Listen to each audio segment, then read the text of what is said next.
Welcome back to another episode of Collector's Quest. I'm Tyler here with Johnny. Johnny, what's going on? Oh, Tyler, just thinking about how we're going to soon be together.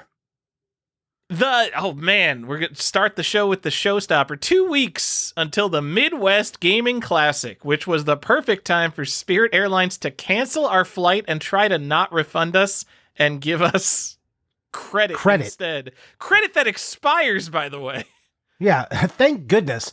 Hey, if this shitty airline experience doesn't make you want to spend money with us, let's make sure we lock you into it.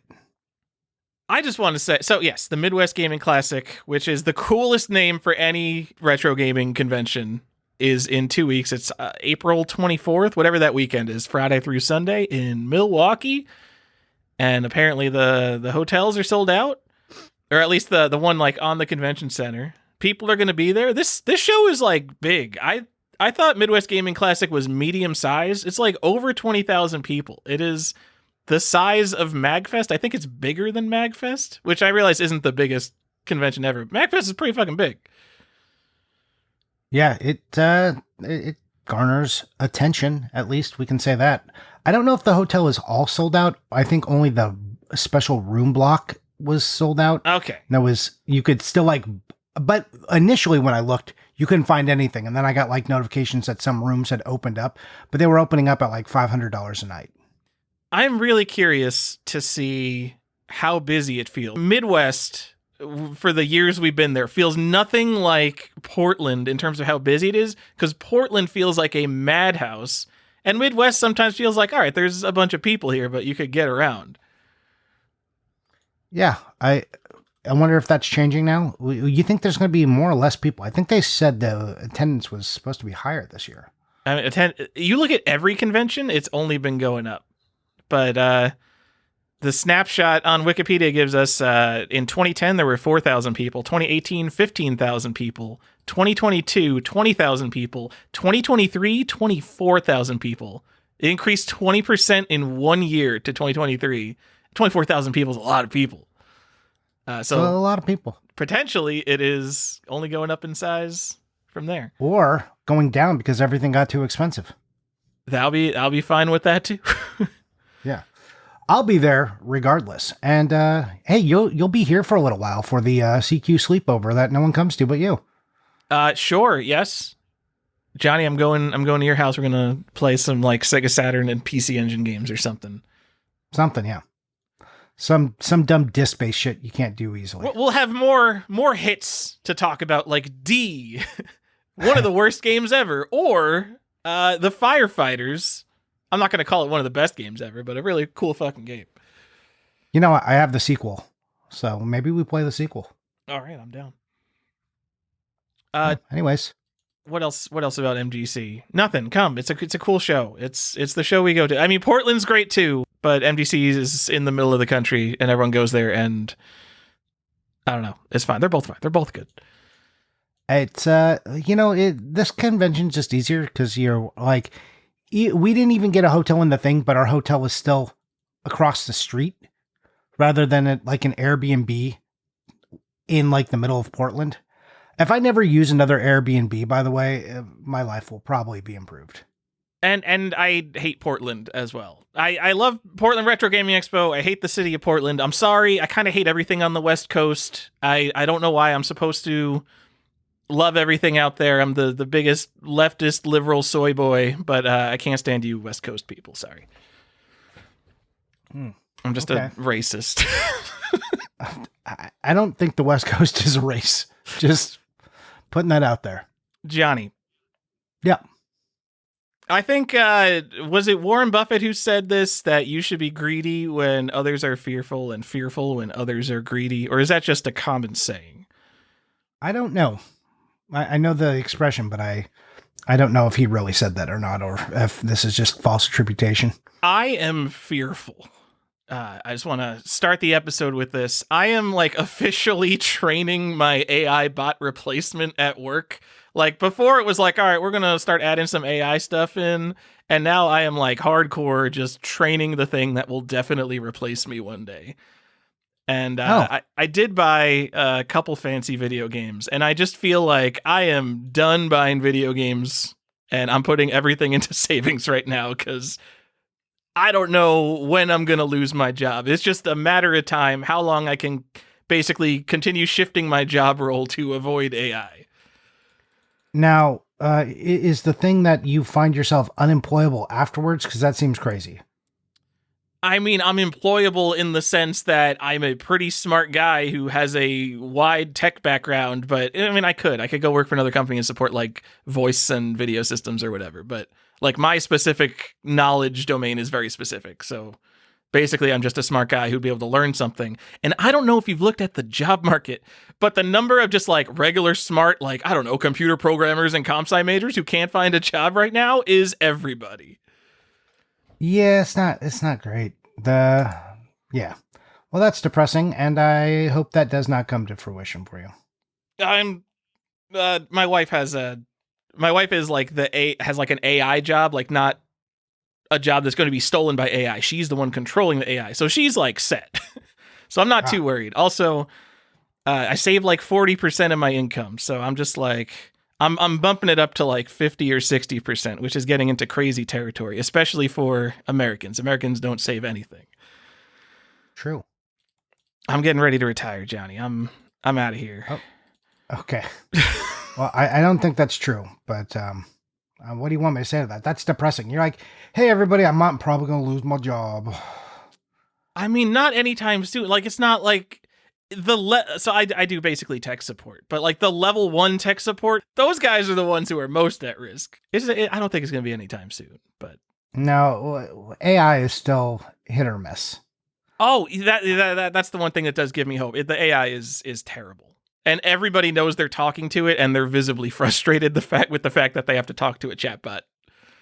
You know that Amazon store that had cameras and they used AI to see what you picked up and it would automatically charge you, and it turned out it's just like a building of a few hundred guys in India? Yeah. So on the AI chatbot, I'm the building of guys. Like every response it sends, I'm basically deleting and then rewriting. And then it comes from the bot, but really I wrote it. So. Oh, excellent news. So yeah, so the Thanks, bot seems the really Wizard good, of Oz. I'm the Wizard of Oz. Wow, that's a great way to put it. Oh man, I'm gonna bring that up at work. Okay. Nothing bad ever happened to the Wizard of Oz, right? No. Well, Johnny, what's going on with you? Oh, just tumbling further and further into the year, looking at everything going, how is it April already? How are we already going to a convention? I have not left January yet. The world moves too fast, Tyler. It's accelerating. I don't understand time. We're all going to die. We're all old now.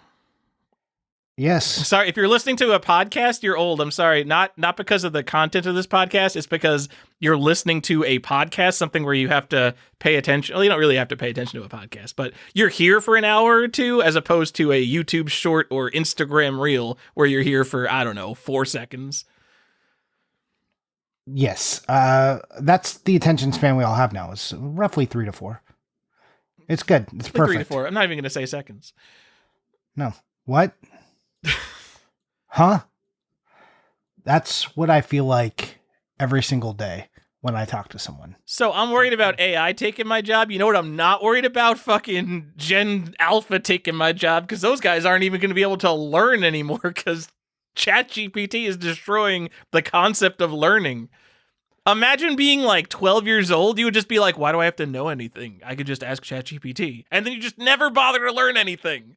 I would be that kid. I'm so grateful I'm not growing up right now, because I was the least motivated person if there was a shortcut. And I'm only a smart adult now, and I would have taken all the shortcuts when I was like 12 years old or 13. You don't have to ask ChatGPT. We'll have glasses that we wear, and we'll just give us the answers into our ears. Oh, man. We'll have bone conductive speakers, and it'll just be like, lock in and get ready for this amazing news. They're going to be on a date, and both people will be wearing the glasses telling them what to say. It'll be like ChatGPT having a date with itself.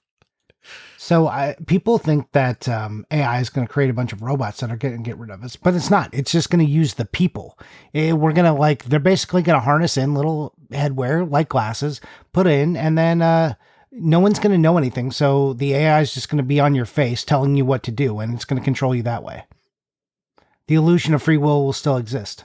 As a kid, I thought I would never grow up to be a curmudgeon about whatever like the next generation's into, because like I remember being a kid and the adults just didn't understand. And you're right, that is going to happen. They're all going to have AI glasses walking around one day, and they're going to think it's the greatest thing in the world, and I'm going to be the fucking guy who doesn't have the AI glasses looking at them like, fuck you guys, I do things the hard way and it's better and you don't understand.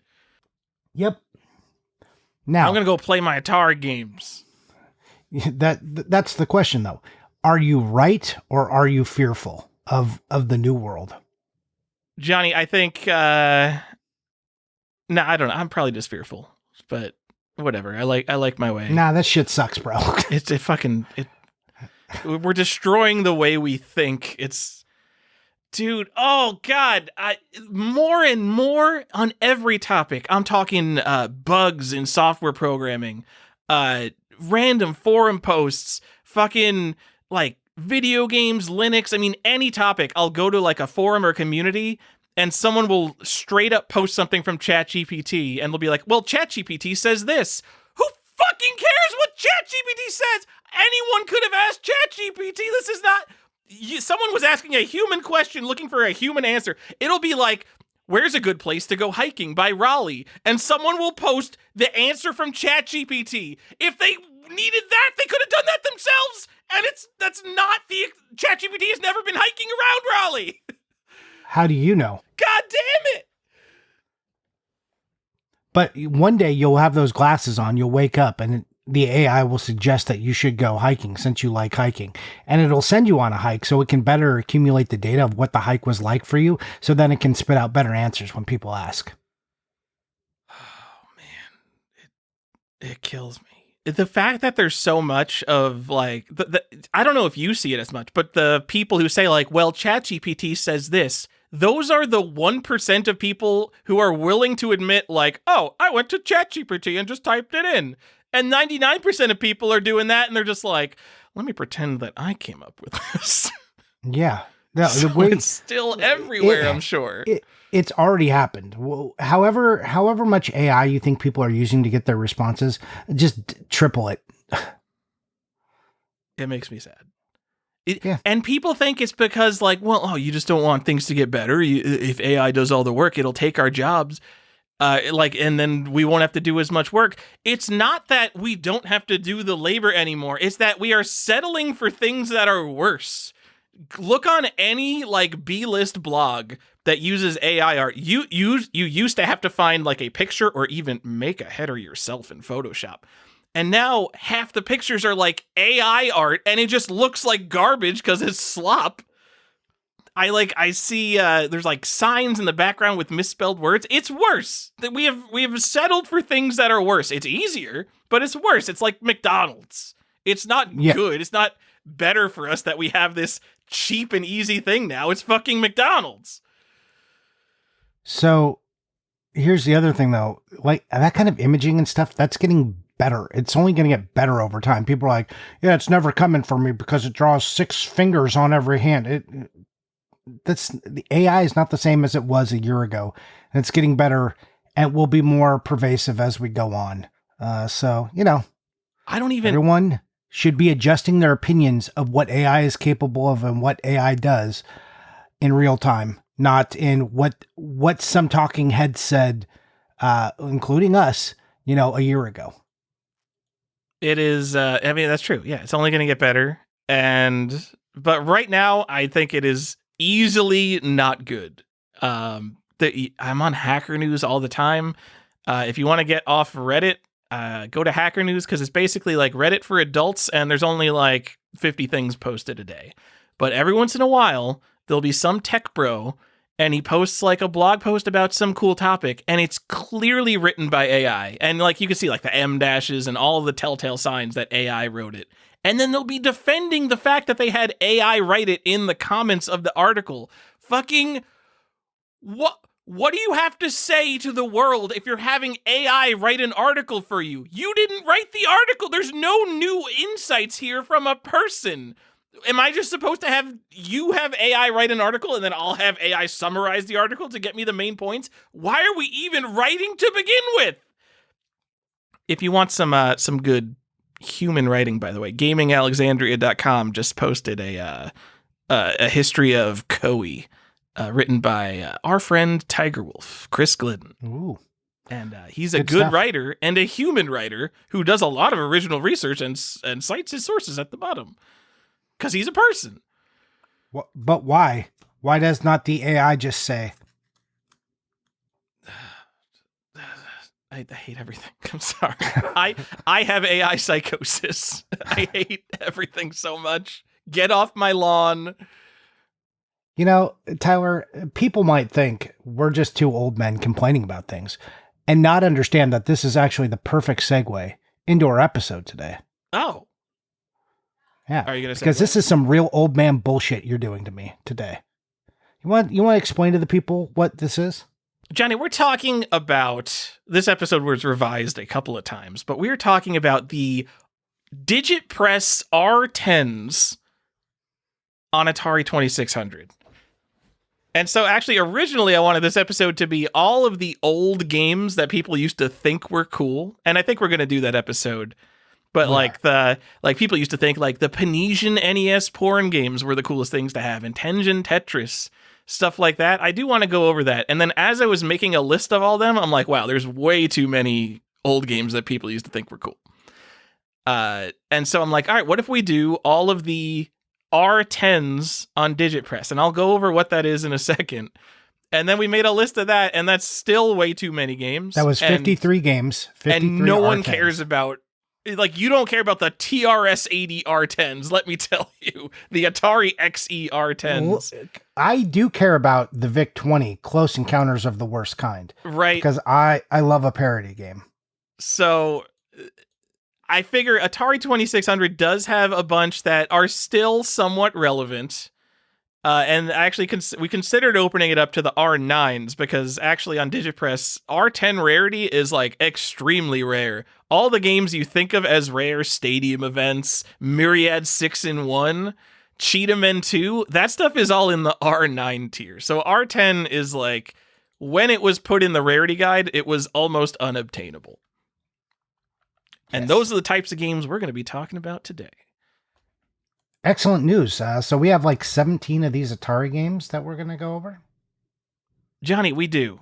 But let me talk about what DigitPress is, because I think it's become somewhat of an old man thing like the Atari 2600. Actually, you know what? Everyone listening to this episode is probably somewhat interested into Atari 2600, so probably knows what DigitPress is. But as a recap, Johnny, in 1991, a physical... I don't think it was a rarity guide. It was like a classic video game collector's guide was published. The DigitPress that I should bring one up, but it was like the DigitPress classic video game collector's guide. And it was a rarity guide for like old Atari games and maybe and a price guide. Price guide. Like ColecoVision stuff. Because this was like the 90s. Like NES was still a thing when the first DigitPress guide came out. In 1997, they created an online forum and online rarity database, digitpress.com. And in 2005, they opened up a retail store in New Jersey. And this was all founded by Joe Santulli, who's the guy who runs the National Video Game Museum in Texas. As much as we make fun of the idea of running a video game museum, and I still think a video game museum is a thing with a questionable audience. I mean, this guy made DigitPress, so he's a real OG. We are grateful to him forever. I mean, we do have to be. He's one of the guys who has shaped the hobby. Certainly, I think DigitPress is certainly one of the early communities and resources that shaped the video game collecting hobby. It's up there with Atari Age, Nintendo Age, Racket Boy, Price Charting, RF Generation, Neo Geo, NES world. I mean, there's a bunch of them from the 90s and early 2000s, but yeah, DigitPress was certainly a big one. I mean, it's still around, but like no one's on the forum anymore. No, is it completely abandoned? It's like a few DigitPress OGs are still there. Like you go to Atari Age is still popping because like what are Atari people don't know how to change their ways. Atari people aren't gonna figure out how to use Discord, so everyone's still on Atari Age. Atari Age is awesome. But yeah, DigitPress, I mean, there's still people there, but it's nothing like it was in like the mid 2000s. No, it used to be, man, back in my early collecting, DigitPress, it wasn't like a once in a while I go to DigitPress. It was like DigitPress multiple times a week or at least daily. I was on DigitPress. Yeah, I used to be browsing eBay and I'd have DigitPress in another browser window because this was before tabs, and I would just keep refreshing to see what the new posts were. Because back in the 2000s, we used to talk on forums like it was Discord, guys. But now we use Discord, so only Discord has our data, and we lose it after a month, and we'll never be able to find that data again. Perfect. All right, so you've explained to the people what DigitPress is, and the guide, this book that we all used to walk around with that had the rarities of games in them for every system. And we used to just look at that. And that, we've talked about it on this episode multiple times, how you and I used to just target like R8s and R7s, R9s and stuff that people weren't talking about. Games would get expensive, and Tyler and I would be in the margins trying to find the shit that someone hadn't popped off yet about, and we're like, okay, we got to go get these ones. No one's talking about these R8s. This is a perfect place to go in because the R10s everyone has on their checklist to look for eventually, but these R9s no one's after, or these R8s no one's after these. We can still get a deal on these. Dude, I would go after R7s because I was working at Burger King at the time. I could only afford so much. I mean, some of those R8s would be like $40 a game. It's crazy. And some of them would be $5, and those were the gems because no one had absolutely discovered them. Oh, whew. Felt good. So Anyways. I just want to clarify, you said we're all walking around with physical collector guides. I started collecting in 2005, and that was after DigitPress already had a retail store. I thought the DigitPress website was the website of the store. And I didn't even know what the physical collector guide was. I'd seen pictures of the physical collector guide, but by the time I was even interested in getting one, like I probably like 2007, I was like, how do I get one of these? And I couldn't figure out how to get one because they were like from the 90s. And they still, their website still had like the DigitPress collector's guide, but it was like out of stock. I'm like, when do these come in stock? I don't get it. They would come in stock like periodically and then go back out of stock. I don't know like what their cadence was. Yeah, I don't know, but they're super cool. They're like self-published like zines almost, like very clearly they've got those comb bindings. Like clearly just like a guy made them. They're so fucking cool. Yeah. A couple of the earlier stuff. DigitPress guides sold on Heritage Auctions for like $300 or $400, like mid 90s stuff, which I bid on them, but I wasn't going to bid fucking $400 on them, but I do think they're cool. You don't even love them. You know. Why didn't you spend $400? Yeah, because I was taking my job, man. Oh, man. See, way to make it depressing again. All right. So, Johnny, they've got an online rarity guide. This rarity guide, kind of like the original promise of like, oh, one day this will all be filled in. It was a database of essentially every video game. And it spits out a big HTML table, and it has the loose price, the complete price, the loose rarity, and the complete rarity. And for almost every console, like 75% of that stuff is not filled out.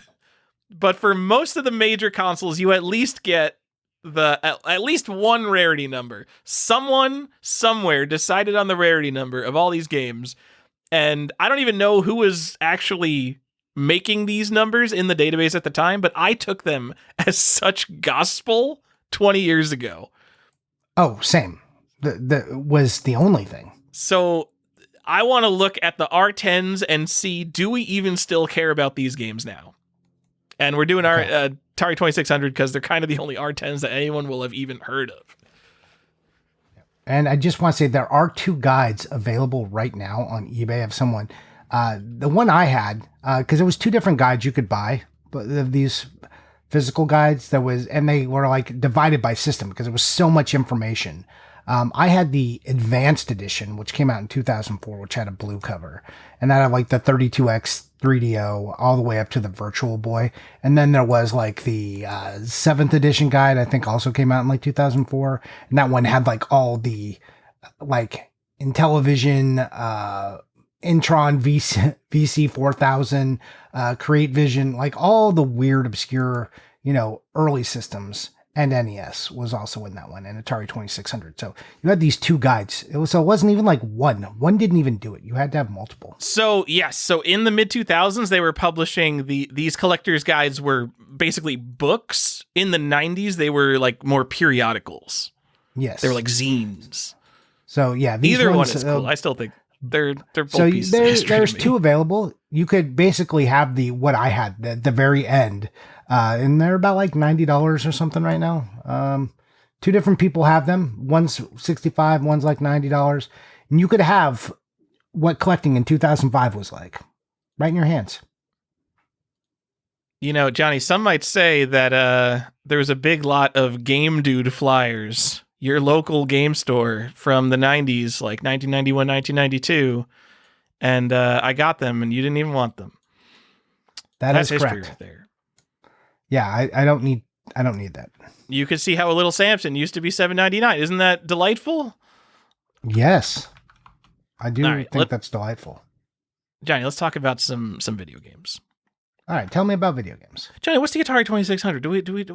So back in 1977, the Atari Corporation... Back in my day... Hold on, it's a chance to do a voice that everyone wants. Oh.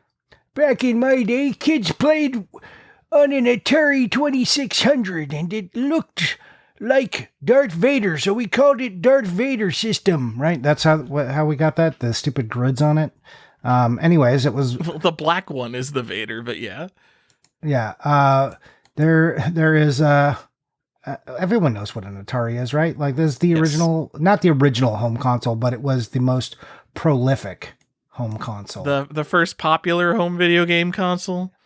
Yeah. It wasn't as far as I understand, it wasn't even super popular when it released. It was when Space Invaders came out that it blew up.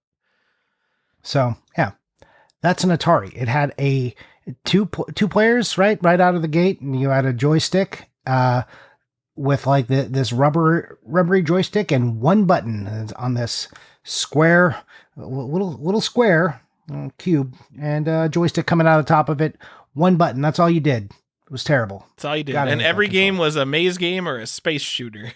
Yep. Hey, do you want your ship on the bottom? Do you want your ship on the side? Or do you want your ship in the circle? What do? You push this 1 button and it shoots and stuff comes at you. And it makes really nice noises. Bam, bam, bam. There you go. That's an Atari sound for you. Johnny, we're going to go through this in alphabetical order. R10. Oh, man. Sounds like you just lost. Sorry. You just lost in like Missile Command or something. Something. Air Raid for Atari 2600. Alphabetically, we're starting the show with the Showstopper, published by Menavision.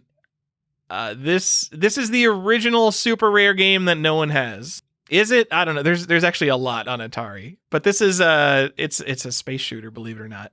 It's not really a space shooter. I think it's you're on the ground kind of shooter, but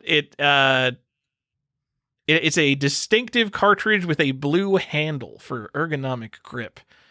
And okay, I don't know if it was discovered in 2010, but the first ever copy went for sale in 2010 and is sold for $31,000, missing the manual. $31,000 missing the manual in 2010? In 2010.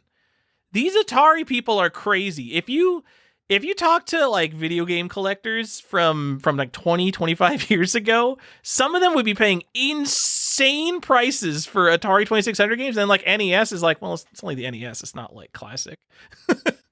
My question is, Jason Bassard, how did you justify this purchase? I mean, well, look at him now. I mean, now a boxed copy of Air Raid is probably worth, around $31,000. So that was a pretty good purchase. But if Man. you had put that into an S&P 500 index fund back in 2010. All right, everyone, check off your bingo cards. We did it. We talked about the S&P 500. But also, legitimately, that would have been a way better idea than so buying much a boxed better. air raid for $31,000. And so this sale immediately got killed because as soon as that happened, that made big news. And then everyone was looking for air raid. They're like, what do you mean there's a $30,000 Atari game? And a couple more copies came up.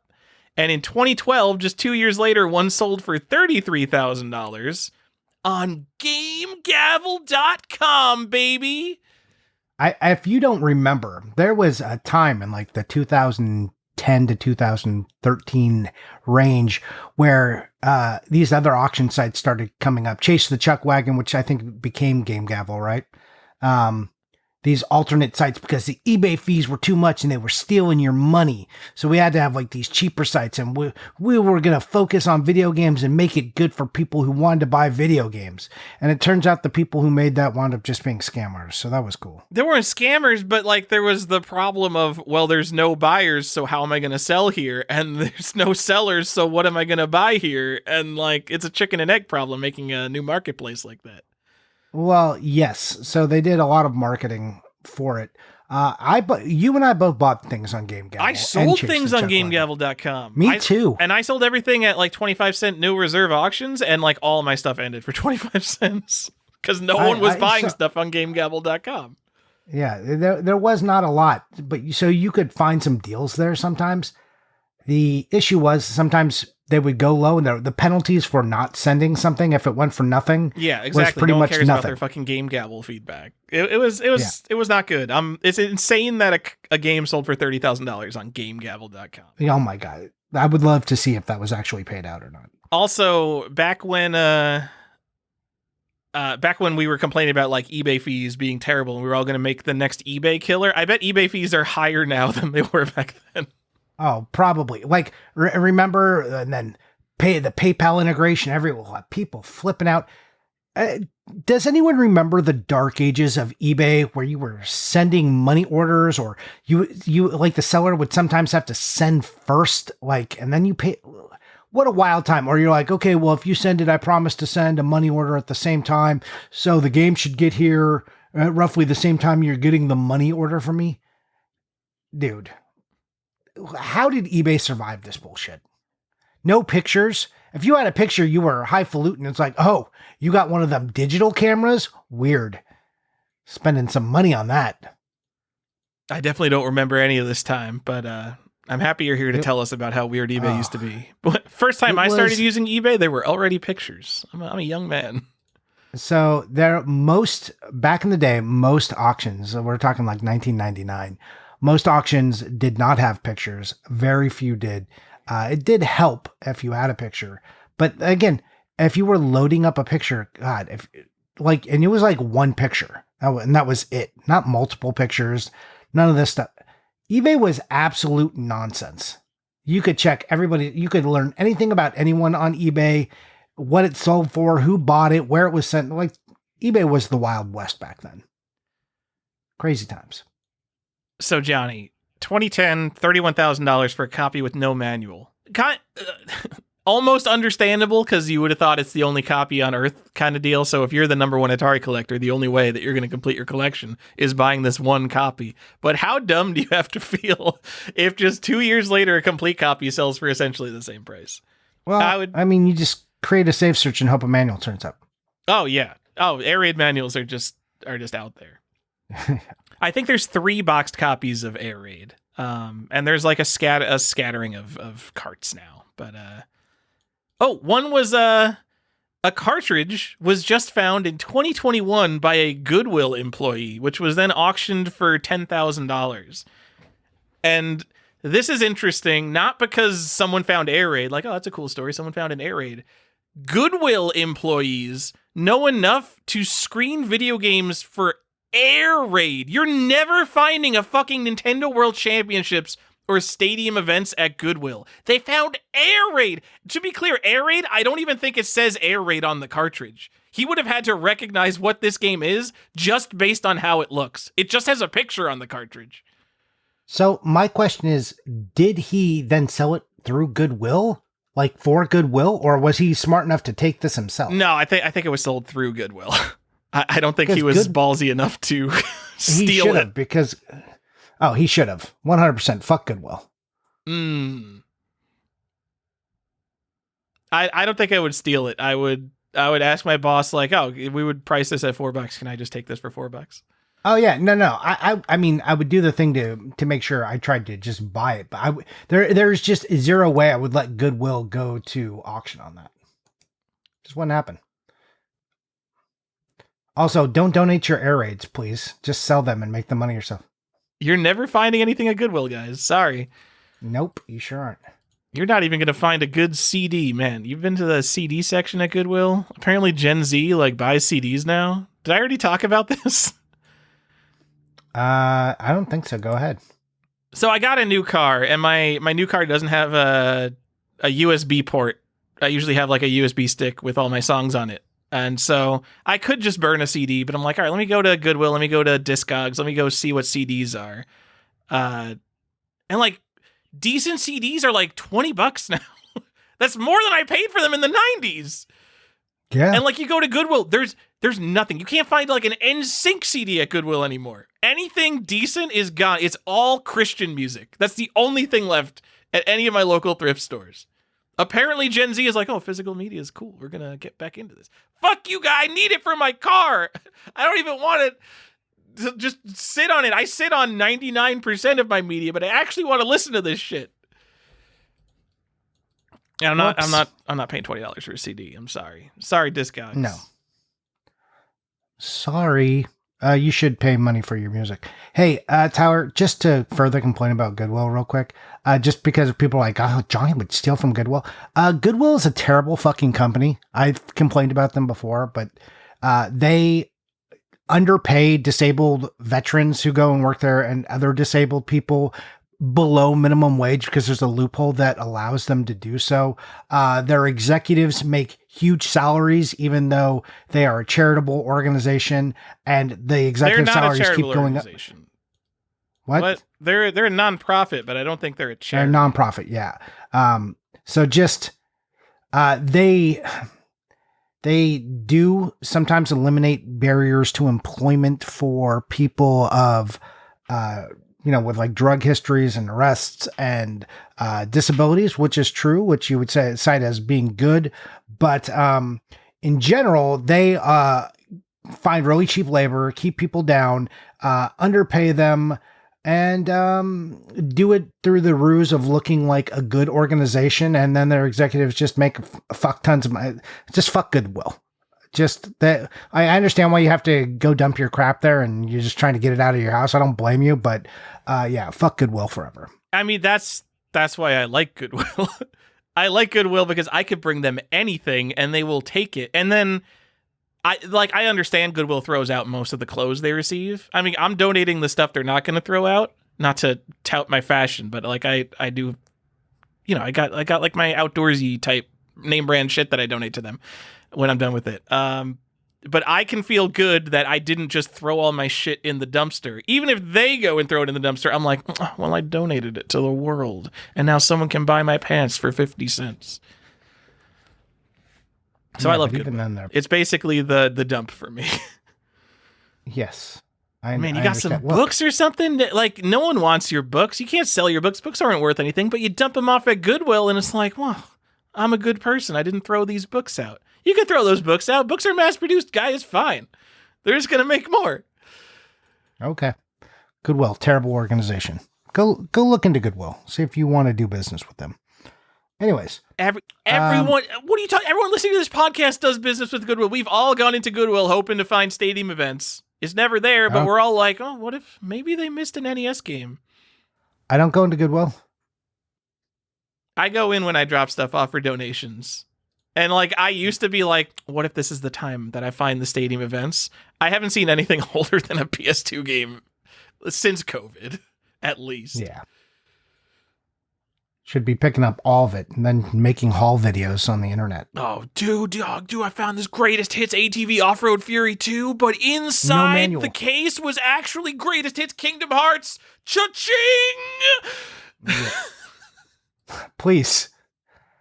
That I wish you would bring back the retro gem miner, but he's down on his luck and has to shop at Goodwill's after the collecting disaster of the 2022 and how he lost all of his money, and now he's trying to rebuild the gem empire. Plus or as we call it, the Gempire. for a loose copy of Kingdom Hearts.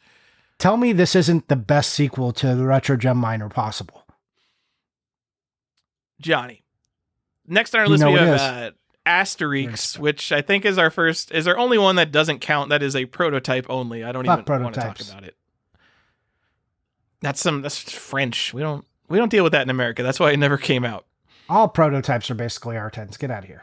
But then, honestly, this list of Atari R10s is actually kind of awesome. You look at the list of overall R10s, and there's like a bunch of TRS-80 and VIC-20 games no one's ever heard of. But we're going down to Atlantis 2, one of like the OG grails. It is an OG grail. I love Atlantis 2. I used to think I could find one when I was originally collecting video games, because Atlantis is a very common game. And back in the day, they used to have these things called video game tournaments, but they took place in real life instead of online. Kids, look it up. Imagic held the Defend Atlantis tournament. And I think if you look in your copy of Atlantis, there's actually an advertisement for this tournament. And you would take a picture of your screen with your high score and send it to Imagic. And they were going to fly the top 4 scores to Bermuda to duke it out for like the championship, whatever. You win $10,000 if you're the best at Atlantis. But as with a lot of Atari games, they don't get hard fast enough, or they just they max out at a certain difficulty level. And Atlantis is a game where it is possible to get the max score, and numerous people just got the max score, so they couldn't send the top 4 to Bermuda. So what they had to do is they created a cartridge, Atlantis 2, that had much harder scoring, and the game was harder and faster. So this was like the Super Mario Brothers 2J of Atlantis. They just made a super hard version of the game, and the people who got that had to then compete again, and the top 4 people who won the Atlantis 2 contest, I imagine they got sent to Bermuda. Maybe they I don't know if they just had the contest be the Atlantis 2. I don't know what happened after that. But the cool part about this is that it's not the competition cart. It's the tiebreaker cart, because their competition was flawed. It's so fucking cool. It's such a weird thing that they just did this. Yeah, it's interesting. And you're just not going to see that again. So it makes it very unique. And the problem is the cartridge, it just looks like a copy of Atlantis. So there's 2 variants of Atlantis. One takes place with a day scene and one takes place at a night scene.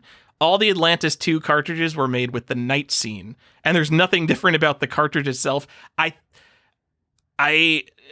This is really old memory. I thought it's a little bit heavier than a regular copy of Atlantis, but you're not going to be able to tell. In my brain, I picked them up. I'm like, could this be one? I buy every copy of Atlantis with the night scene that I see for 50 cents. I'm like, what if? But meanwhile, you're out there with a gram scale weighing copies of Atlantis. No, but every time I see one, if it's $1 or $2, I'm like, you know what? I like playing the lotto. This is good gambling. Maybe it's an Atlantis 2. Of course, it never is. Atlantis is a common game. But if you hit, oh my god, that would be the coolest thing if I hit. Yeah. The box has a white label on it with a typewritten label. It just says Atlantis 2, very plain, super cool. One sold complete in box on Heritage Auctions in 2023 for $13,800. Is that a good sale? I have no idea. That's the price. I guarantee one hasn't sold since then. That is a lot of money. Also, very interestingly, Dream TR sold a cartridge with no label on it that was Atlantis 2 for $40. Buy it now. And the description was, I don't remember where I got this. And it's almost definitely a reproduction. Why else would the cartridge have no label? But if famed collector Dream TR was selling a copy of Atlantis 2 that he forgot about, I would just be like, all right, yeah, I'll buy that. Maybe he forgot he has a real copy of Atlantis 2. I'm just going to say, if anybody knows if they have a real copy of Atlantis 2, it's probably Dream TR. But if anybody could have lost a copy of Atlantis 2, it's probably Also Dream TR, true. right? Also true. Yeah, these both could be true. Yeah. Very cool. Also, there's memorabilia around Atlantis 2 because, like, when you got sent your copy, there's you got like a letter like, hey, you actually got to compete in Atlantis 2 now. Psych. And those letters, did I write down where it was? Was it this game? I think someone bought the letters in like the 2000s for $2,000, which is an insane astronomical price to pay for anything in the 2000s. These R10s, people were going nuts for them. Atari people are crazy for rare games. Well, and that's like when we bring up this guide and the R10s, everyone knew about these. Everyone looked at the R10s and like they made that their, I collect video games. I need to know about these in case I'm out in the wild and I find them. Because getting games out in the wild was the only way to get it. You don't pay market price for games in the 2000s. You better be finding the rare stuff by yourself. Yeah. Also, I may be notable, the top 250 scorers of the Defend Atlantis tournament, they got a set of snorkeling gear. Terrible prize. And the next highest high scorers got an Atlantis t-shirt. So if you have an Atlantis t-shirt from Magic, maybe it's from the Defend Atlantis tournament. Which, I don't know, that's kind of cool.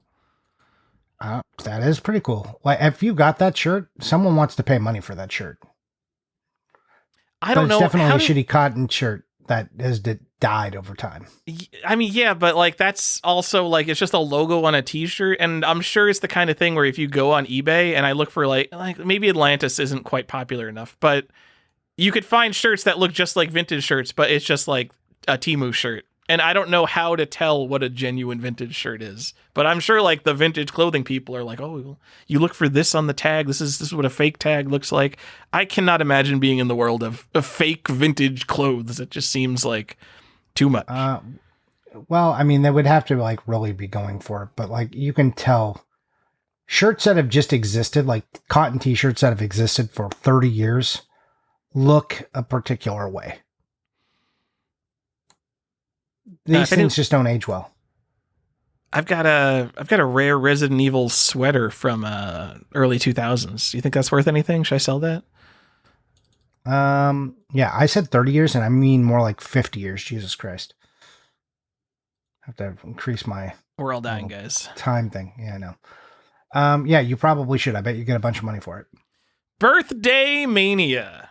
One of Johnny's favorites on the list. It is.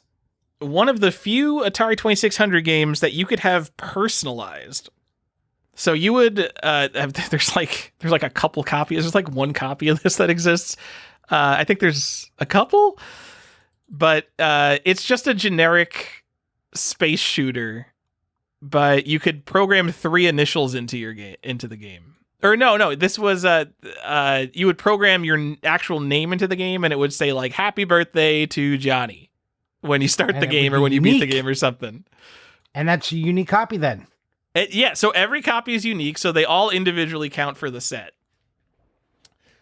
That's it. And it's Birthday Mania. And there's, I think, one copy, and for someone in 2009, and again, these prices, I cannot stress enough how these prices for the era are so high. Video games didn't sell for $1,000 in the 2000s, except for this R10 type stuff. Somebody offered $6,500 for a copy of Birthday Mania to the one guy who had one, and he turned it down. Well, and you've seen the card too. It says like "Happy Birthday to," and it's like kind of name to fill out your spot to fill out your name. Man, what a cool game! It isn't a spot to fill out your name; it's a spot to fill out the name of the person you're gifting it to. Oh yes. Honestly, decent idea for a self-published game. It's surprising that there's basically no copies out there, right? I love this game. If you needed a game favorite for your kid, you could get them Birthday Mania, and you know they don't have it because it's not for sale at Sears. And you could write their name right on the cartridge. That's cool. Can you imagine if this had any kind of competent gameplay in there? Had they just made like a Centipede clone or something?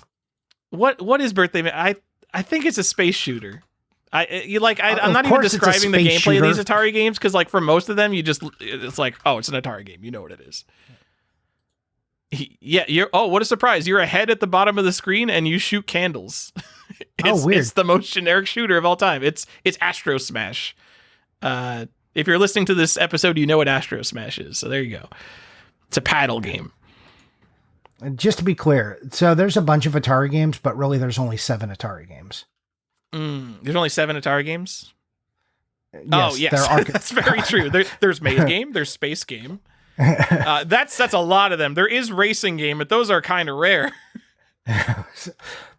They're all pole position. Just enjoy.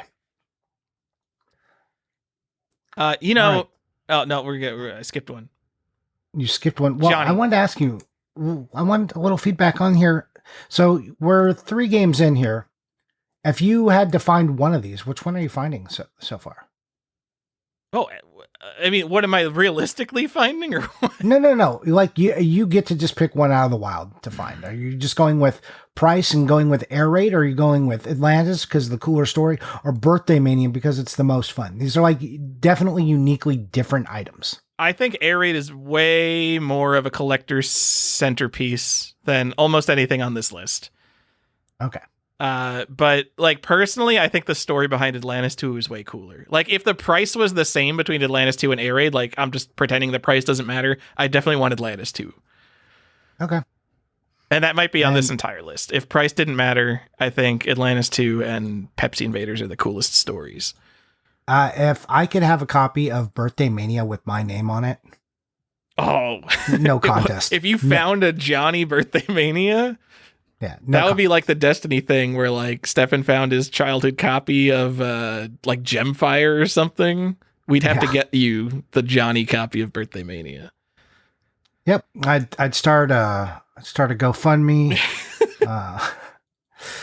talk about an RV and how I'm going to do tours and show everyone, God, it's a Metal Jesus reference, guys. It's a classic. Johnny, a game no one is ever talking about. It's Atari BMX Airmaster. And I don't even know if this game is notable, but this is the game that turned me onto the ideas that variants could be extremely desirable. And not because anybody ever talks about this game. It's because in the Atari Age database, not the DigitPress database, if you sort by the rarest games in the Atari Age database, you see BMX Airmaster, which is a very common game. But there's a re-release. Atari bought the rights to BMX Airmaster and re-released it in their Redbox series, which is sort of like this like later era Atari published games come in these distinctive like reddish maroonish boxes. And apparently it's an R10. And I've never even like seen a copy of this, but I always had in the back of my mind, I got to be looking for the Atari version of BMX Airmaster. So this is a game that got me excited about variants, up there with like when Nintendo Age guys were getting me excited about, these are the rare 3 screws, these are the rare 5 screws. And just to I'm going to go a little further on variants real quick and this idea. You know what else this inadvertently teaches people? Like games like this, it teaches you this idea that somebody could make a mistake and you could find the good version for the bad version price. You might say that a cartridge of BMX Airmaster on eBay sold for $40. Buy it now recently. Yeah, it sure did. And that's my point. But I'm telling you, the idea of the variant, I think, is kind of what creates the mindset, especially when there's a super high price variant. I think when people stumble across that first one, this just happened to have a real life example of it. But you stumble across this game, you find out it's got a high price variant, and then the rest of your life, you've got it in your mind that maybe one day you could be the guy who found somebody fucking up and get this good copy. This is actually a huge part of collector psychology, which you can read all about in the textbook Collectible Investments for the High Net Worth Investor about how collector brains work and they're dumb. But one thing collectors love is feeling smarter than the person they're buying from and feeling smarter than everybody else and showing off how smart they are. And buying a variant that's actually super rare that the seller didn't know about is like one of the things that makes collectors feel the absolute best. If you got the Princess Diana bear that's actually worth $1,000 and they thought it was the PVC pellet made in Indonesia version late print, oh man, you got the real Princess Diana bear. It's a Beanie Baby reference for anyone who doesn't understand that. Yeah. Unfortunately, I understood all of the words and the context in which you were using them. So I've mentioned BMX Airmaster on Collector's Quest before. It's in my head permanently as like a rare Atari game that absolutely no one cares about. And I see a few people discussing it. I swear to God, I couldn't find a copy that actually sold. I didn't look super hard. The only copy I found for sale was the eBay Buy It Now for a cartridge for $40, which seems like it was certainly mispriced because it actually does seem rare, but it's just a weird thing. Also, BMX Airmaster is like kind of a cool game. It's a BMX game. It doesn't fit into the Atari genres of games because like BMX games, you think of like British microcomputers where all the BMX games are, but now we got a cool one on Atari. It's got music in an Atari 2600 game. Hell yeah! Maybe not the reason you should spend like $1,000 on one, but no one's gonna think you're cool for having this. But now you'll know you're cool for having this. We'll think you're cool for having it too. Johnny, one of these companies that appears on the rarest stuff list is Answersoft. Answersoft and Comavid, both Atari publishers who made like very limited release games. And I'm going to say their coolest game is Confrontation. In every way. This it's not better than Atlantis 2, but this is my favorite real game on the list. This is a strategy board game, almost like chess, but it's nothing like chess. You have like 4 pawns and a captain, and they move in weird ways, and to move, you like have to move a horizontal bar across the screen, but you only have a certain amount of energy to move, and when you run out of energy, your opponent can just make free moves. I have no idea what the rules to this game are, and it's too complicated to explain in a podcast. Imagine a very strange and original version of chess, but I love that because that does not fit into the 7 Atari genres. Like, there are chess and checkers and stupid bullshit like that for Atari, but there aren't many original strategy games on the Atari 2600. And this came out in like 1983. This is like, I read on, I think it was AtariProtos.com, stuff like this could have prevented the video game crash if there were actually cool original video games coming out that people bought, but everyone just bought the stupid bullshit because it had Alpha on it. A lot of places. Oh, what?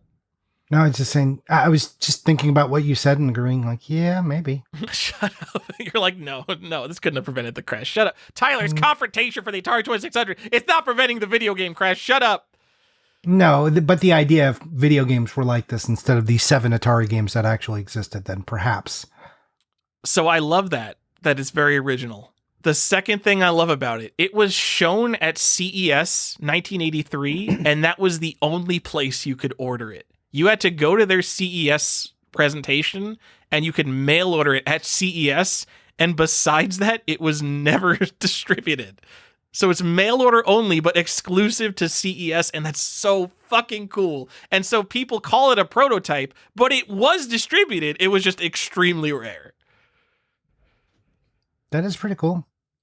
I'm so into this. I like it. I don't think, I don't have a sales thing. Maybe I couldn't find one for sale. Either way, super cool.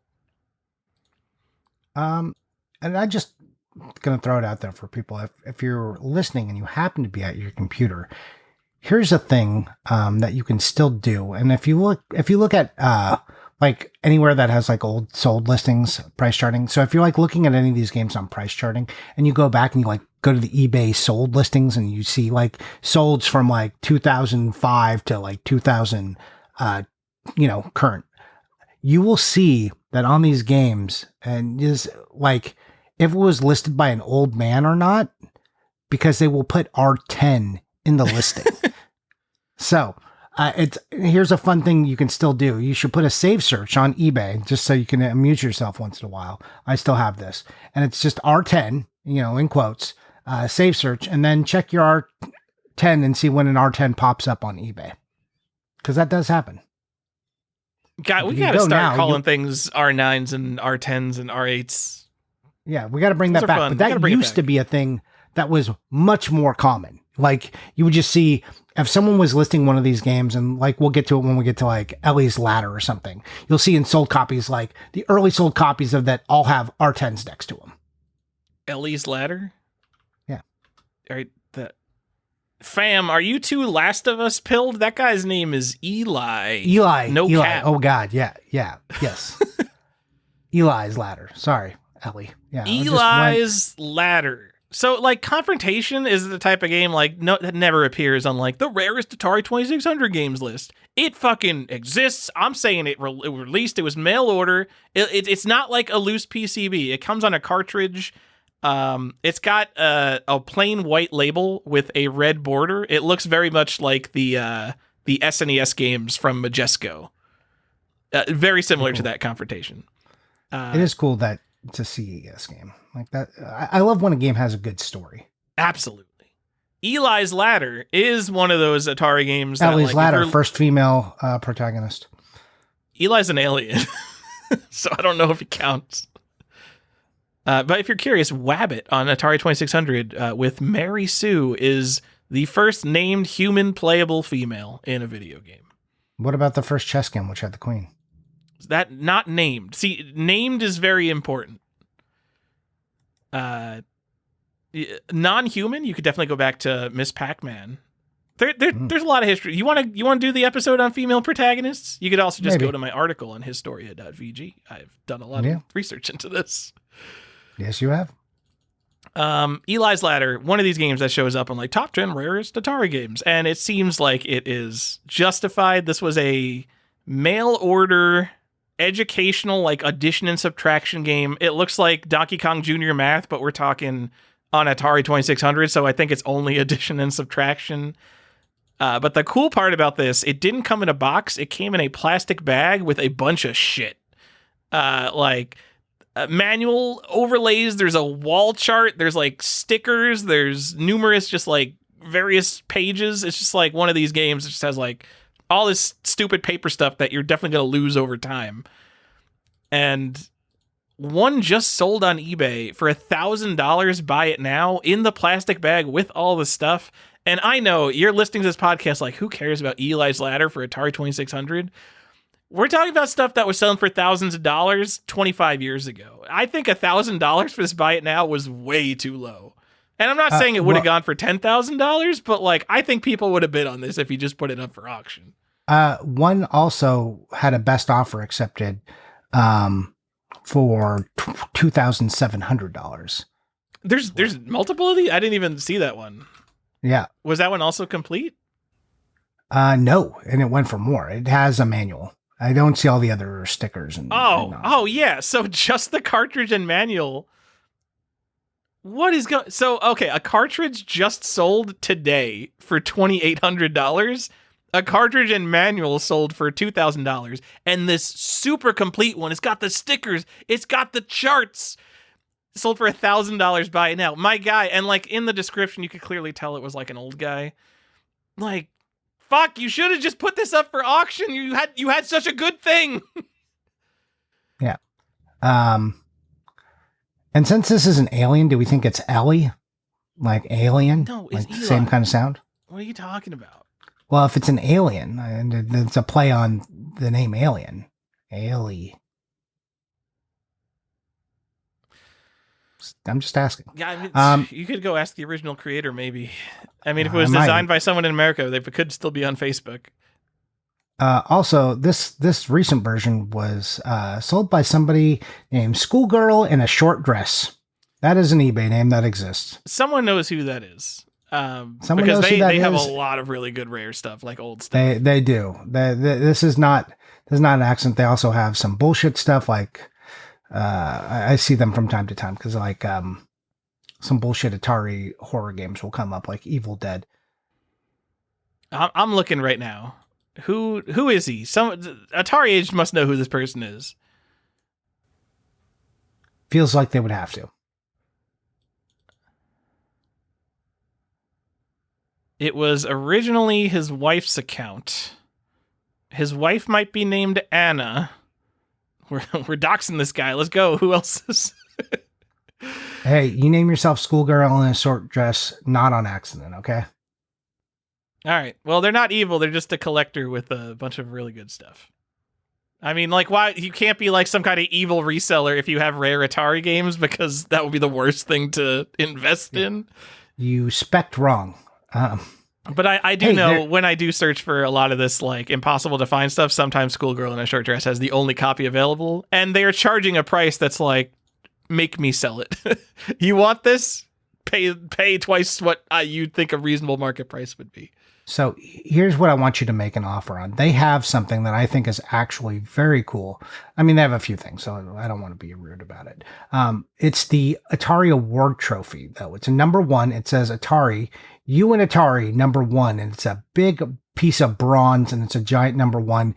It's currently at $7,900 or best offer. Please go buy this. It's definitely an R10. It's a salesman award for Atari. Yes. He says he hasn't seen another, or she said it's signed off Anna, but everyone on Atari Age seems convinced it's a guy. Holy shit. This is the kind of stuff. I'm sorry, we're getting off track here because I'm just looking at eBay. They have for sale an Atari 2600 with both hex discs on the controller. I've never seen these for sale. The original Atari 2600, the joysticks, the CX40 joysticks, you just think that was a rubber joystick, but the very first edition of that had a little tiny like aluminum disc that said Atari on it. And they're called the hex discs. And they're impossible to find because they all fell off and they're just gone. And they have a complete in box copy with 2 hex discs. I've looked for these before and I just gave up because they're not just expensive, they're impossible. Like, no one has them for sale ever. No, any price. So this is just an Atari 20. It's a first print Atari 2600 with Sharpie on the box for $3,800. That's like basically $3,500 for these 2 tiny flat pieces of aluminum. And I think it's crazy because imagine Atari 2600, obviously one of the most important video game consoles ever made, and essentially nobody has a truly complete in box first print of the console because these hex discs are 100% of the time always missing. There's your Atari 2600 information. You want something Tyler thinks is cool? Original Atari 2600 controllers. Fuck, and those are so cool. And it's an R10. Go get it. It's absolutely an R10. And so is that sales statue, which is very cool.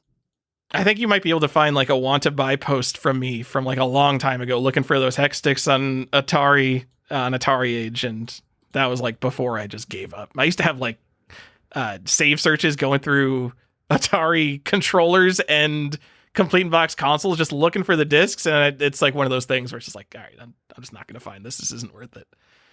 Man, should I buy that $3,800 or whatever? Is that worth it?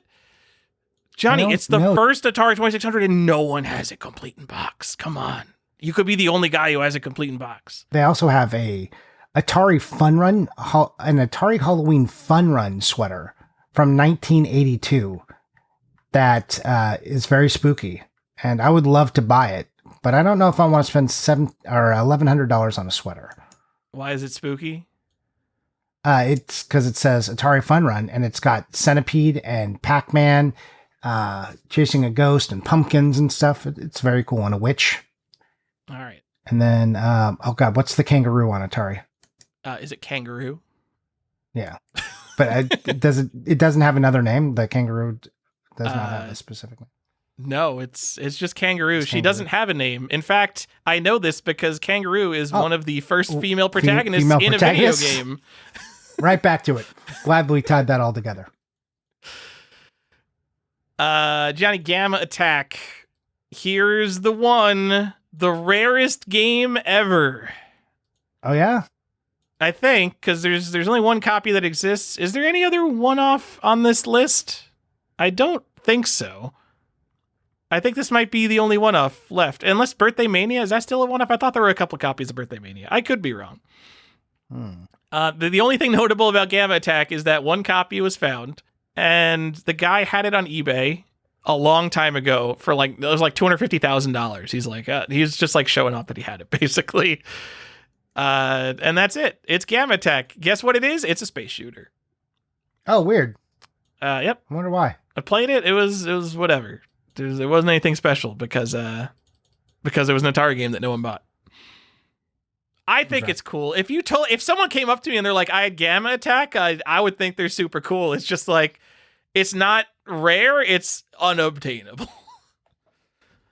It is pretty much just unobtainium. So when things are that unobtainable, it's just like, how does only one exist? Why? What is the reasoning? How do we justify this being on like a normal list and not just a prototype or developer copy?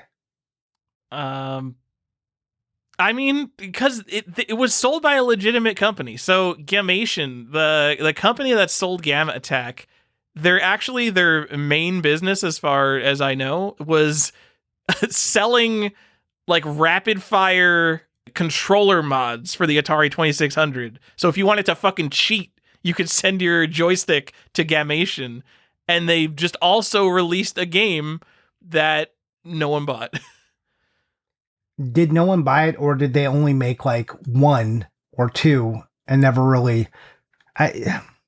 It's hard. This is always my problem with Atari, because Atari's the Wild West, and this is why I tell people when they find like a GBA game or something, and they're like, "There's only like two of these." It's like, well, they do like these small production batches that are like test copies that aren't meant for resale. Even if they've got like everything that looks like it's going to make it a retail copy, it doesn't actually get like. Again, I don't need to spiel about it, but retail is a very particular legal process that happens to verify something can be sold at retail. But these things, it's not saying it's not a game; it doesn't exist. It's just like what is the true origins of this game? And Atari, like a lot of that wasn't in place. People were just, I mean, it was basically a bunch of homebrewers calling themselves dev studios and then putting out games.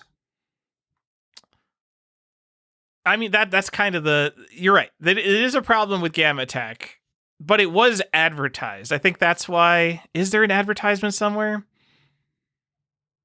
Probably, because people know about it. Oh, yeah. Dude, the advertisement, they're advertising their controller mod, and at the very bottom of the advertisement, it says, to describe this ad is like the size of like a newspaper, like blurb, like a personal ad. And maybe a third of it is taken up by a picture of an Atari 2600 joystick. 95% of the ad is talking about the Firepower FP1 mod for your joystick.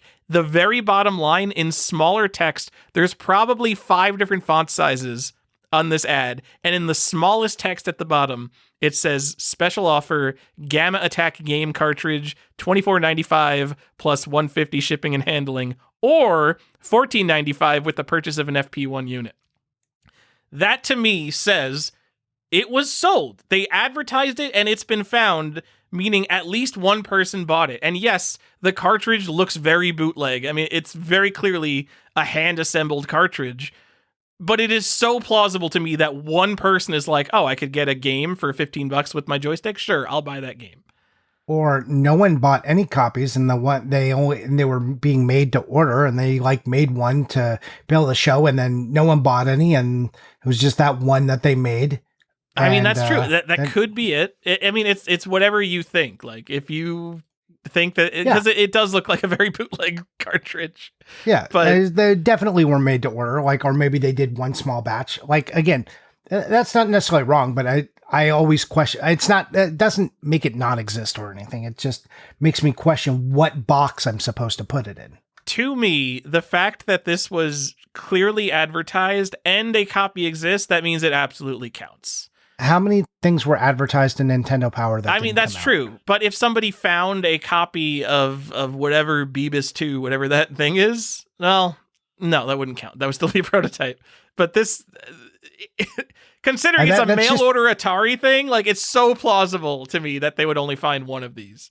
Like this was probably advertised in like a local newspaper because like Gamation was Yeah. probably only selling these controller mods in like their city or something. again. Well, and that calls into question like what level of advertisement needs to be happen. How wide does it need to be able to reach? If it wasn't available nationwide, does this actually fucking count for anything?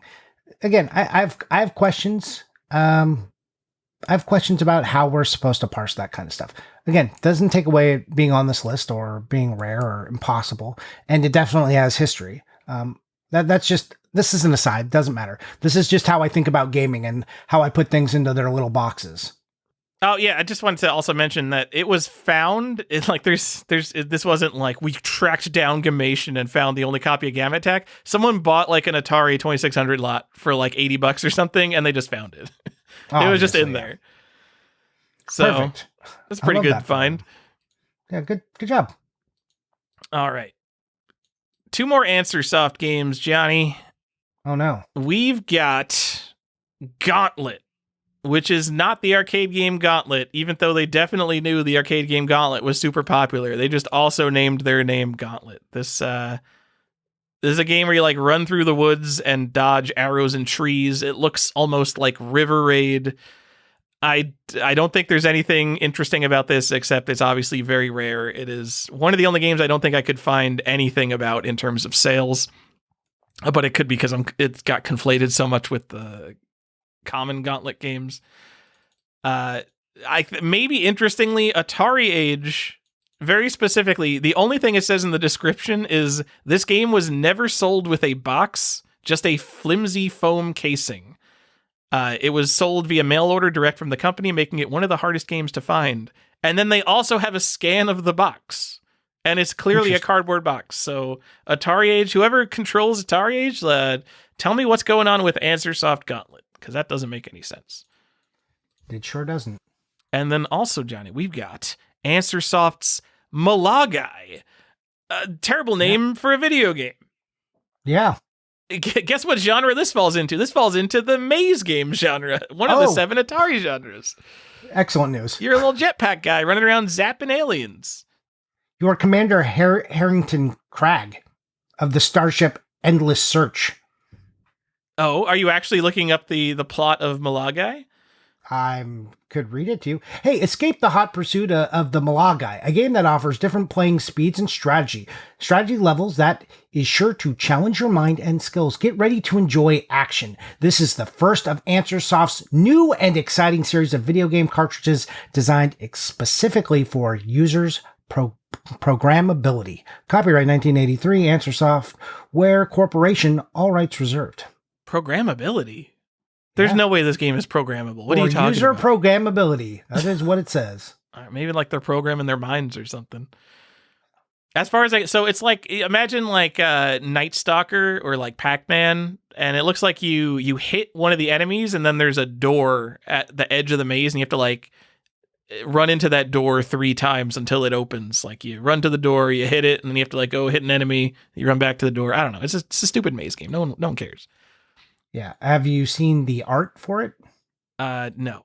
Explain the art for the people.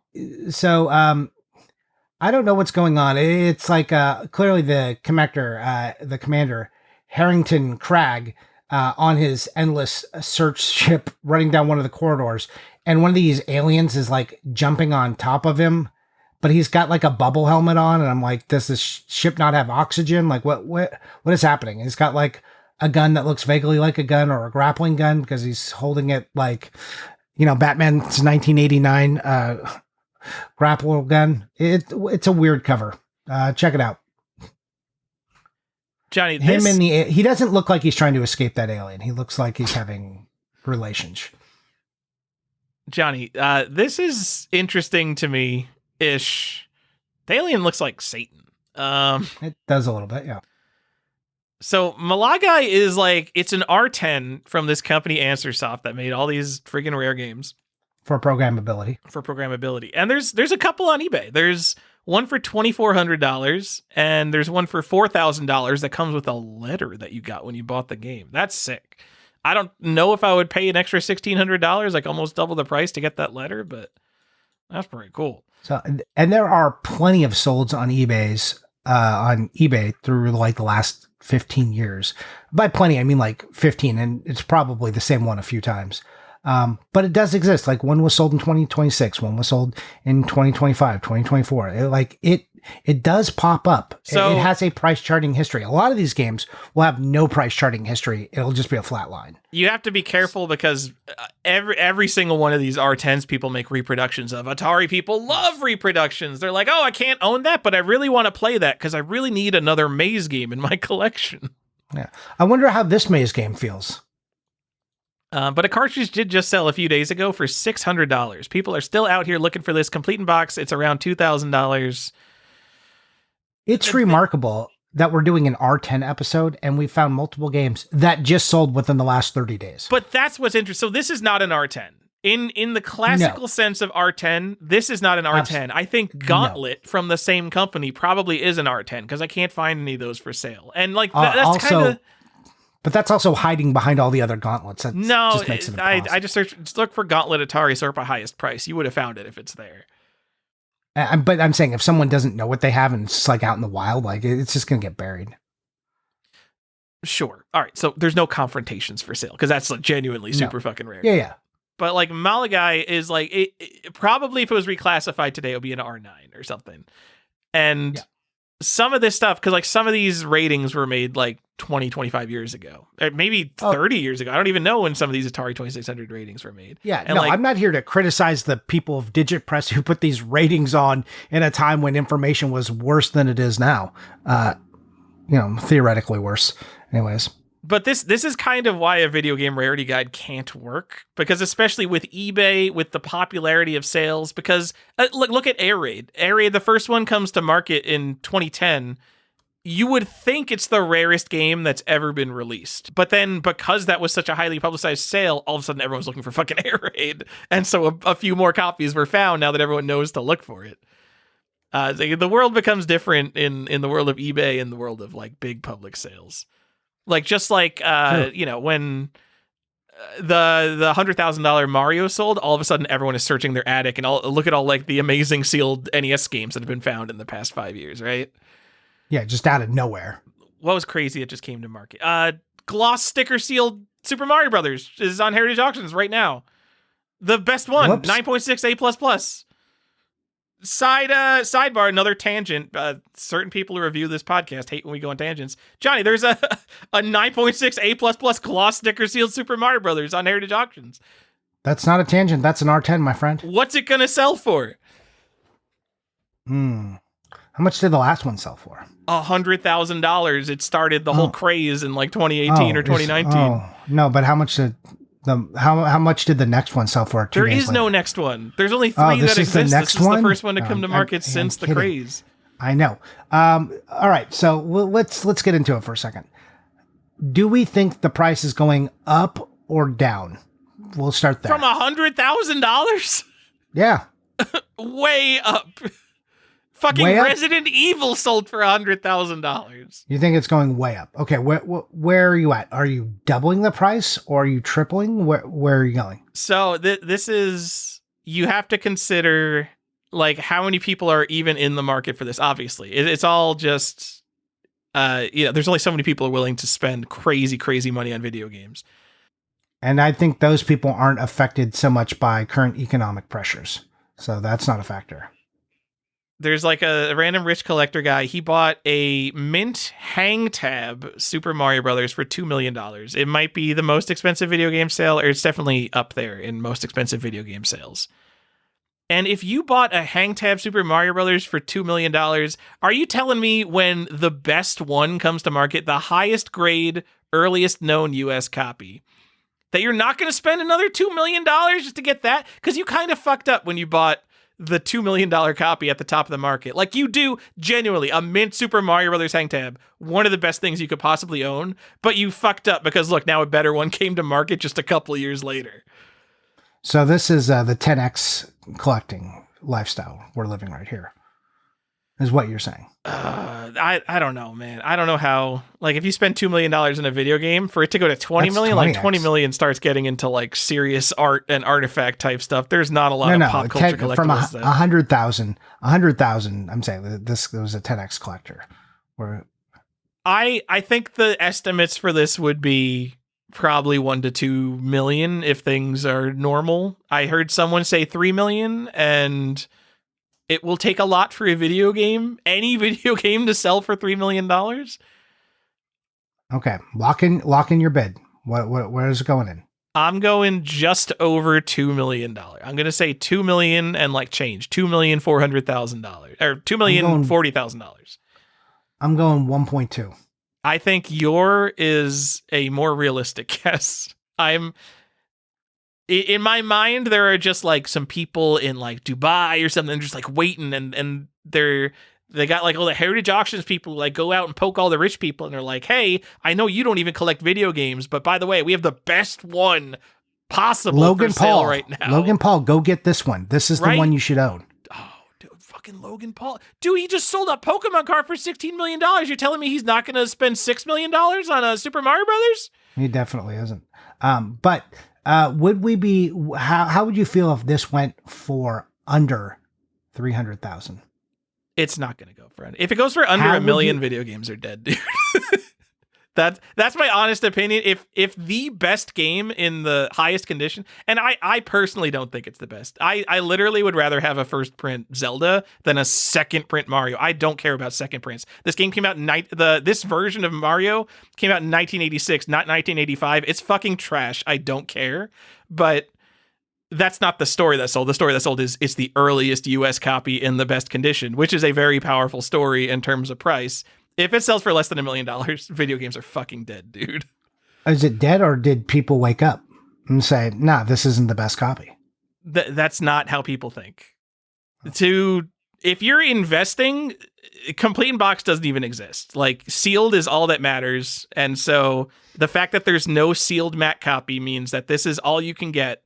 And it's the highest grade. And like, when you're investing in the highest grades, like the difference between the second best 9.4 and the best 9.6 is fucking everything, right? You don't want to spend $1 million on a game when you have, I've only got the 9.4, but some guy has the 9.6 out there. So this is the copy. Like, if you put these side by side, there was the that sealed matte sticker Mario that sold that someone opened from the bottom. Some psychopath opened it from the bottom and kept the sticker intact. I love this person. I think that's like a top 5 video game thing you could possibly own, and it sold for $80,000. I would easily take that from my collection over whatever this sealed gloss sticker goes for. Okay. That's so fucking weird, and it's a mint box. They're both mint boxes. I think this gloss sticker box 9.6 is obviously a better box than that matte one. I think the matte one was in like 9.2 condition if you want to get into it. But so all right, you're going like $1 million. I'm going $2 million. If this sells for $700,000, Johnny, we're shutting down the podcast. We're never going to be 10x and 10-year collectors. We're going to switch to being a manga podcast because we're going to go where the money is, and the money is in key editions of One Piece. Yeah, and the first mention of Pokemon, which was just found in Famitsu. I do want to point out that you were right on the money for the Punch-Out prototype. I said I think $22,000, and you said double that, and you were pretty close. I think it was a little bit over $44,000. So yeah, I've been actually shooting low. Yeah, I used to be bang on the money for a lot of this stuff. Yeah, I might be losing my touch. I mean, it's not the same market, but we'll see. I don't know if there's enough people out here that want it, but I'm dead curious to see what happens with this auction. I think once you get over, like, I think in like the $10,000 to $100,000 range, I think that's the area for rich people who are interested in video games. And in the $100,000 and up range, I think that's not even video game collectors at that point. They're just people being told what is cool stuff. Yeah, these are just investors in general. So People who believe in things like arbitrage. And all you need is a Logan Paul. Guys, Logan Paul said he was interested in video games. And by interested in video games, he definitely means only sealed Pokemon games. But I mean, come on. It's the best one. Okay. Better than Pokemon Blue? I mean, it's not even the best Pokemon. I hate anything that's not the real best possible thing with no asterisks. And so Pokemon Blue, the misprint, yes, it's absolutely one of the coolest things you could own. But then it's also like, but it's not the first version of Pokemon. The first version of Pokemon came out in Japan. It's red and green. They're not even really the same versions of the game. There are a lot of differences between red and green and blue in America. I like things with no asterisks. I know. The first Super Mario Brothers on Famicom, no asterisks. You don't have a UPC, you've got that errata insert in your box. That is the first Super Mario Brothers. But it was never sealed. And like, even then, like if there was an unopened copy of that, to me, I look at it, I'm like, that was hand packaged. It was never sealed. Like, so yes, it's new, but like it's not very similar to Complete in Box. It is just Complete in Box. And we're judging all the value based on like a hinge. And that feels a little crazy to me. Value in video games is hard. This is true. All right, let's get back to this list. Yeah, you guys want to talk about Mangia apostrophe for the Atari 2600 instead of Super Mario Bros., right? Let's eat, my Italian brethren. I love the description of this game. I forgot where I pulled it from. The player controls a young boy who will eat plates of pasta in front of him by his mother, who will keep feeding him until his stomach explodes on screen. Wasn't this the plot of 7? Or part of it? Hold on. I'm going to YouTube to see how violent the explosion is. Oh, please. Oh, it's not graphic, but like, why would you show this? So his stomach, it kind of like, it flashes to get bigger than smaller, and then it kind of explodes, which is supposed to be cute and charming, but it's actually horrifying. So is this an accidental horror game? I don't know, man. I would be upset. If I was like 7 years old and playing this and I saw my character's stomach explode, I would be upset. But what is the goal? Is the goal to have your stomach explode? What are we trying to do here? I don't. It says until your stomach explodes. Believe it or not, Johnny, I haven't played Mangia for the Atari 2600. Just please stop it. All right. There was a European release that is not that rare, and there is a cart of the NTSC version for $3,000. By someone who knows what they have. It might be a schoolgirl in a short dress. I don't remember. Because, like, who is going to know that they have this? The NTSC version of Manja. The only Manja I care about is One Piece #1. Am I right? Yeah. Yeah. Go ahead and eat. That's what that means. All right. I don't care about this game. Apparently it's rare. Who cares? It's not that rare. I think this is one of those ones that would be reclassified down, by the way. Make sure you're not looking at... The PAL copies look identical. Okay. So that's the problem. Like, a lot of these copies are in Australia. Johnny, we're up to another showstopper here with Pepsi Invaders, one of the coolest games of all time and perennial favorite on the rarest games of all time lists. Let's talk about the 10 rarest games that ever existed. We're starting off #1 with... That's how all those videos sound. It's awful. I mean, deserved, because this game was distributed to Coke executives in 1983. There were 125 copies made, and I don't have the real source. It's according to Game Informer, but I think there's probably another source this points to. But someone at some point said many copies were simply discarded, which I think is very funny because you're giving a bunch of old businessmen what would definitely have been seen at the time as a toy, right? Yeah. But this is a reskin of Space Invaders where instead of fighting the invaders, you're fighting the letters Pepsi. And then at the end of the game, at the top of the screen, it says Coke wins. It's pretty cool. It's pretty cool. I love this thing. It's is very cool. If there weren't already so many other cool games in this list, this is a top 3 game on the list. So I'll just say that. It's a top 3. The problem, I guess a little bit of a problem is this is a plain black cartridge with the labels ripped off because it's just a hack of Space Invaders, and like you could still see the glue on the cartridge that they ripped off. So it appears to me that they literally just took copies of Space Invaders, ripped the label off, probably soldered some stuff on the inside, and then gave them out. And they were given out in plain white boxes that said Atari goes better with Coke, a sticker on the cover. Okay. Cool. I don't it's think also I've seen weird a that they box. named it Pepsi Invaders instead of like Coke Victors or something. Like being of the brand and then naming it the other brand thing is a choice. That is kind of interesting, right? Yeah. I like it even more. There's a Pepsi item. It's not a Pepsi item. Right? It says Pepsi on the screen. It's like, oh, okay, this is a Pepsi game. It does always say Coke at the top, though. It's a little bit confused. I think it's a bad marketing play, but it wasn't really a marketing thing. I want a copy of this and Pepsi Man right next to each other. Okay, I'm looking at the box right now. It is a very plain white box, and it has a red sticker with the Coke font that says Atari goes better with Coke. That's awesome. It's pretty awesome. And I pulled a sweet quote from the 2000s Atari age. I don't know what this goes for. Easily $1,000 plus, probably been $1,000 plus for 20 years. Probably. But I got a quote from the 2000s, and it was in a thread where someone found a cartridge of Pepsi Invaders, and they said, "You got that for 99 goddang cents? I saw one go for $50, all caps, and the bid wasn't even over yet." Oops. Can you imagine paying $50 for a video game, guys? Insanity. I used to go to Sears all day and pick up clearance Atari games for $3. Someone's paying $50 for this game. There was only 25 copies known to exist.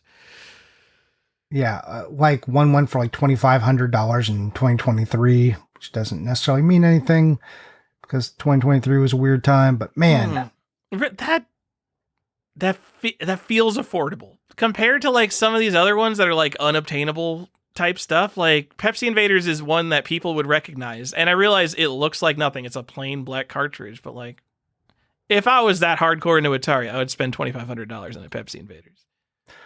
Also, it has brand equity and recognizability, which a lot of these other games don't have. This is a major, Coke is a major brand. And you're like, who cares about Manja? It's like, I think that's fun. That's one of the funnest games on the list for me, but that's no fucking Coke product. Not in a long shot. Yeah, so, exactly. Yeah, this also, thing, like the weird distribution story of just like being given Yeah. to executives. That's super valuable. That's cooler than just being a weird mail order thing. This, to me, if you put me and you said you could have this or Air Raid, which would you rather have? Like, again, value not being a thing, I would take Pepsi Invaders. Oh my God, value not being a thing, easily Pepsi Invaders. Yeah. Way cooler, way better story, way cooler. Fucking Air Raid is, man, I cannot get excited about Air Raid. Pepsi Invaders, on the other hand.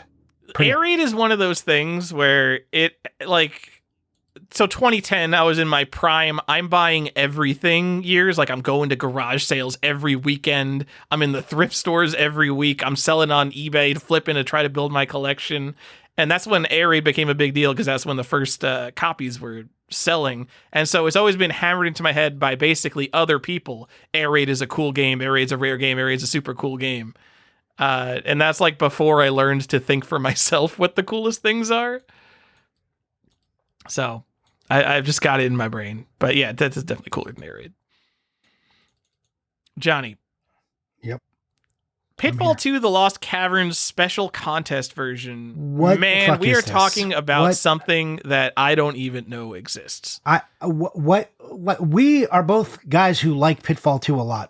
What is happening? I have no idea what this is, but it's also a UK exclusive, and it shouldn't be on this list. So DigitPress is wrong because we tried to filter this on US games. That's also why you didn't hear us talk about Extraterrestrials, because Extraterrestrials is a Canadian game.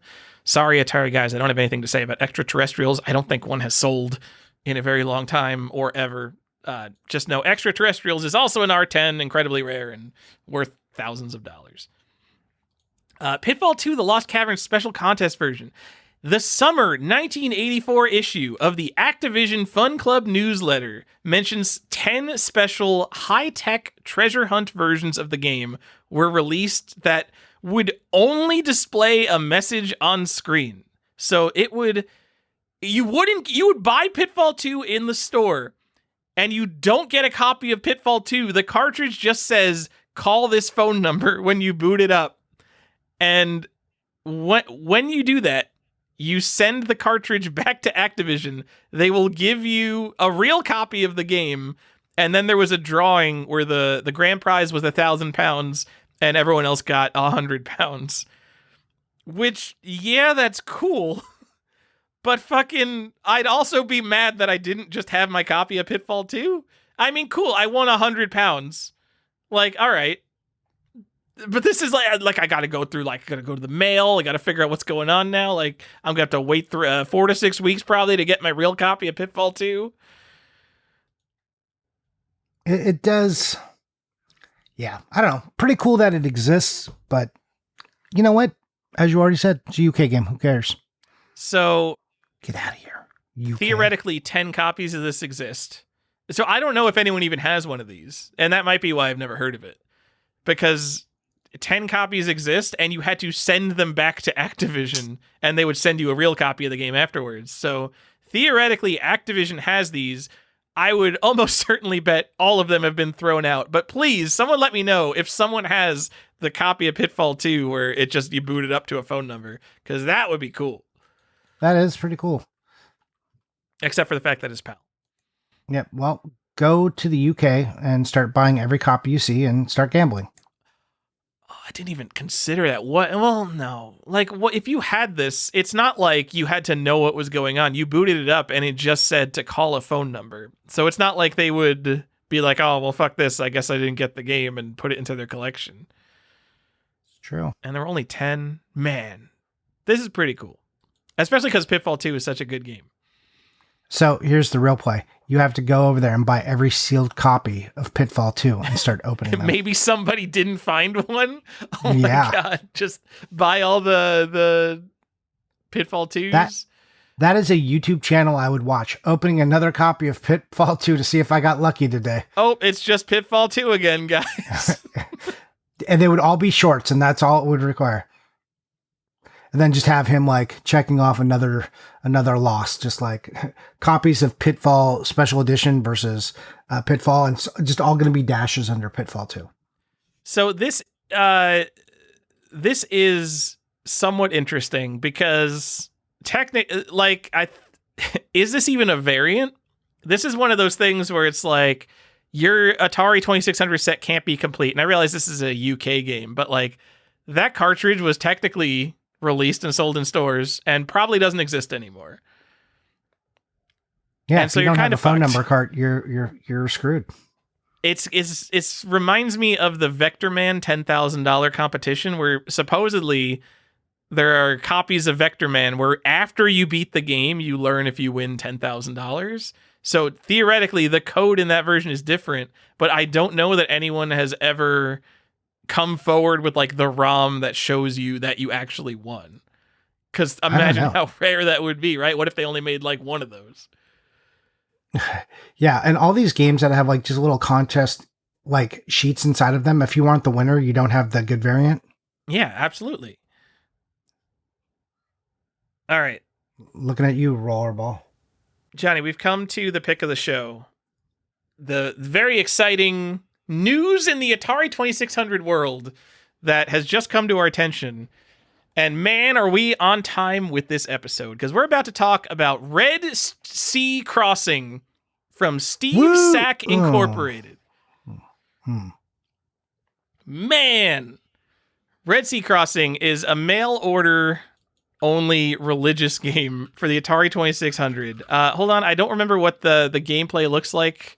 Let's see. Which type of Atari game is it? Is it the Frogger type game? Brother, would you consider this a Pitfall type game? I guess it's a platformer. Fuck, it looks terrible. It's, sure, we're going to say it is in the vein of Pitfall. But the very interesting part is I went to go see if there's a copy on eBay, because there's only like 4 copies that are known to exist of Red Sea Crossing. And I go to Solds, and there's a copy that just sold for $7,500. Buy it now. And I'm like, that's interesting that you would even put a buy it now game on such a grail like Red Sea Crossing. Like, and I even like, there's some crazy Atari people out there. I would have thought a Red Sea Crossing goes for more. And I look at the seller and it's like 1 feedback. I'm like, okay, so this is a bullshit sale, but like the cartridge looks real. And you go to the description, it's the original programmer of the game. And I'm like, no, it's not. This is fucking bullshit. And I go to Atari Age and the fucking guy just joined Atari Age. And he's over there like, yeah, eBay was trying to give me shit that this was a fake copy, but it's my IP. It's my original copy of the game. And he's apparently thinking about selling additional copies of Red Sea Crossing on heritage auctions because he's having trouble with eBay. You could get him to sign it. I think someone, there's actually discussion of that, and people told him not to. They're like, no, don't fuck up our copies of Red Sea Crossing. No, he should just sign a certificate of authenticity. He does. He provides a certificate of authenticity. So the 1 copy that he sold so far, he made a certificate of authenticity with it. Excellent. And he says he's going to make more with the additional copies, like for whatever a certificate of authenticity is. But this is like new. This is like R10 top 3 thing on Atari 2600. And the original programmer has come forward, apparently, saying that he has additional copies of this game, that he has been carrying these around for 40 fucking years. How old is this guy? Must be 80. Need some cash. Healthcare is expensive in the US. This is, and like, I want to believe this is real because 1, his copy looks real, and 2, like if he goes through a legitimate, as much as people say will give shit to heritage auctions on legitimate, but they're not just going to let some random guy start selling copies of Red Sea Crossing. They're probably going to do some kind of confirmation that this is the real guy, and he's talking on Atari Age as if he is the real guy. I think it's very interesting. His name is Steve Stack. I mean, the game is like he could probably show his ID. He's got to be Steve Stack. Like that's his name. Yeah. Or it's a very complicated con that we should have just done something else. How fucking crazy would it be if they found a 70-year-old guy named Steve Stack and they're like, we're going to make high-end reproductions of this religious game that nobody's ever heard of. Yeah, that would be insane. But dumber things have happened. So if you have a copy of Red Sea Crossing, the time to sell it is right now before more come to market, because he has not said how many he has, I don't think. Steve's got a box with 7 to 25 of them, and he is raring and ready to go. That's not a real number, is it? No, I'm making that up. Okay. Also, very funny, he didn't even make his own thread. He just like picked one of the existing Red Sea Crossing threads and showed up. Yeah, the original programmer having additional copies of one of the rarest games ever, it's not really worthy of its own thread. I don't know if I'm supposed to do that or not. Someone's talking about it here. I don't want to be rude. I just want to say, you give shit to Atari Age, shit is going down on Atari Age. Atari Age is where it's happening. Old fuckers have nowhere else to go. Nothing is going down on fucking video games, Sage. The forums don't exist anymore, and Atari Age, like, shit's still going down over there. Cool stuff is happening. Those people don't have anywhere else to go. Okay? I'm not giving them a pass for not being in the future. All right, here we go. So it's fall 2026, and there's a cartridge of Red Sea Crossing with a certificate of authenticity on Heritage Auctions. You know that one just sold on eBay for $7,500. What is it going to sell for? Oh, God. $150. No. I think it goes for more. I think even though we know that multiple exist now, I'm going to say it goes for $8,600. We're putting the price prediction out there. 86. Okay. I think there's enough Atari. I think there are probably Atari people who saw the Red Sea Crossing go for $7,500 and they were like, I would pay that, but this guy's got like no feedback. And now that they know it's legitimate, they're going to pay even more than $7,500. But now, what's the market for Red Sea Crossing? How many of them are? Am I trying to buy the first copy? Definitely. Like, you're either buying the first one, but you probably shouldn't buy the second one. There's a lot of weird psychology that goes into it, right? Yeah. So are you like, am I trying to buy like the third copy where it goes, because people, I can't believe someone played that and then no one bids on the third one, but then the fourth one kind of props back up again? Or is it one of those ones where the second one dramatically underperforms because people know there's a box of them? So I'm going sub 5. So personally, when I'm in these situations, when something weird and rare comes up, I want to be the person who buys it first. And I don't care, because I will feel so much better knowing I already have it rather than, like, say, I don't know, a game goes for, the first sale's $500 and then another one comes up. Like, I don't want to be worrying, like, what if it goes for $1,000 now? Because that's way more stressful to me than, like, oh, I have it already and it went for $200. Whatever, I already have it. Already having something is the best. It makes me just, like, stress-free. And it doesn't matter if the next one goes, you pay $200 and the next one goes for $100. It doesn't matter. You had the $200. This wasn't destroying your life. I already showed off my Red Sea Crossing to everybody. Everybody already knows I'm the coolest now. Yeah. So it depends. It depends what's going on. It depends how much I want the item. It depends how many I think are actually out there. Usually if it's the first one and I don't win it, the second one's hard because I feel like I'm bidding into a group of FOMOers after that if there was a lot of action on it. Yeah, I usually don't want to be the second guy. I prefer to be the first or down the line somewhere 4 or 5. Yep. I want to be the first. I want to not think about it. All right. Also, Red Sea Crossing, one of the cooler cartridges for the cooler, like, ultra rare cartridges. It's got this very stark red and gray and white with a screenshot of the game. I love when they put a screenshot of the game because the game looks like fucking trash. Just like, excellent. Whose idea was this? I mean, that's why I love the black box games, because they have, like, the posted art that looks like pixel art, and it looks like trash, and that's the opposite of what Atari did, and it's so cool. All right, Johnny, we're coming to another programmed game, a personalized game. One of the craziest things. I couldn't find a sale for this. Johnny, it's called the monogrammed version of Space Chase. Oh. What is this? So, Space Chase, which Atari genre does Space Chase fall into? Believe it or not, I get the Space and Star Atari games mixed up. It's a space shooter. It's Astro Smash. No, the stuff's shooting back at you, so it's not quite Astro Smash, but there's a bunch of ships at the top shooting you. You guys shoot them. Whatever. This game was sold for $31.95 in stores or mail order, wherever you bought Apollo published video games from. And then they advertised a customized version of the game where you could program your own 3 initials into it, just like a high score at an arcade, for $99.99. That's an insane amount of money back then. In 1983?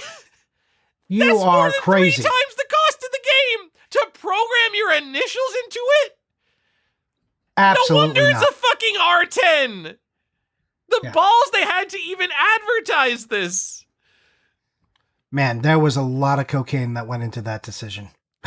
Just, like, obviously YouTube didn't exist then, because they would have been dragged through the dirt on YouTube. People would be boycotting Apollo games, talking about DLC that costs 3 times what the game does. Oh, all it does is program my initials into it. I could just pump those quarters into the arcade and get my own high scores in the real arcade. Like, oh man, I would have loved the discussion about this back in the day. There's nothing to stop you from doing a fake episode where you are back in the past and you were seeing this and then reacting. Oh, stop trying to get me to do Retro Gem Miner. Maybe when I lose my job, I'll do YouTube full time. So who knows? It will be the retro Gem Miner. The vintage Gem Miner. I could not find one of these for sale because when I searched for it, I kept finding reproductions, but because nobody bought this shit. It would be interesting if this is like an Atlantis 2 situation where just like your regular copy of Space Chase might be the program, like the monogrammed one. But you just never knew. You're just like, oh, okay. because no one's playing their copies of Space Chase, or even if you played it, like, are you going to notice that there's like 3 random letters that? Either way, well, here's your thing to watch out for. Make sure every time you find a copy of Space Chase, you play it, guys. Right? We really should have some video game lottery channel where we pick up cheap games and see if they're the better version. None of them are going to be, though. Like, at least when you do like you open Pokemon cards, like there's a chance, like a 1 in 400 chance you'll get the amazing hit. Yeah, but think about how good the hit will be and how 7s or 10s of people might see it. What do you think? Paying $99.99 to put 3 letters in a game in 1983. What do you think, like, the ratio of regular Space Chases is to versions that had the monogram? 1 in 20,000? No. How many copies of Space Chase were produced? Like, I don't know. Like, make Space up a number. In 1983, 40,000. Okay, so it's 1 in 20,000. Yeah, right. Yeah, 2 copies. Yes. All right, we're getting to. I love this list. I thought this was going to be a bunch of boring Atari stuff, but guys, damn, this is the good stuff. Maybe not the Space Chase monogrammed edition, but Video Life by Comavid. Just recently, a sealed copy came for sale, and this is the fucking coolest because Comavid, one of these companies where like all their stuff is mail order, all their stuff is rare. One of the things they released was the Magic Card, which was an Atari 2600 programming tool. You are talking about the nerdiest of the nerds, real computer scientists buying this crap. Like the kind of people who are building their own computers. Because this isn't like, this is basic programming kind of stuff. This is like, I'm going to ship you a device and a textbook, and we're going to sit down and do some stupid computer science. Like, very basic computer science, but like, we're here to learn and stuff. Okay. And 50 to 100 copies of the Magic Card sold. And if you bought a Magic Card, which sold 50 to 100 copies, you got something in the mail where you had the opportunity to buy Video Life, also via mail order. So there's this super rare mail order thing, and only people who bought the super rare mail order thing could buy the other super rare mail order thing. Which is insane. Around 20 copies of Video Life sold. So fucking cool. You can get a manual right now on eBay. It's $2,400 or best offer. Good deal. You know, honestly, if you needed that manual for some reason, like that's like, you'd praise the Lord that you found a copy for $2,000. I mean, the manual doesn't look like anything. It's in like a generic file protector, like one of those like 3-ring protectors.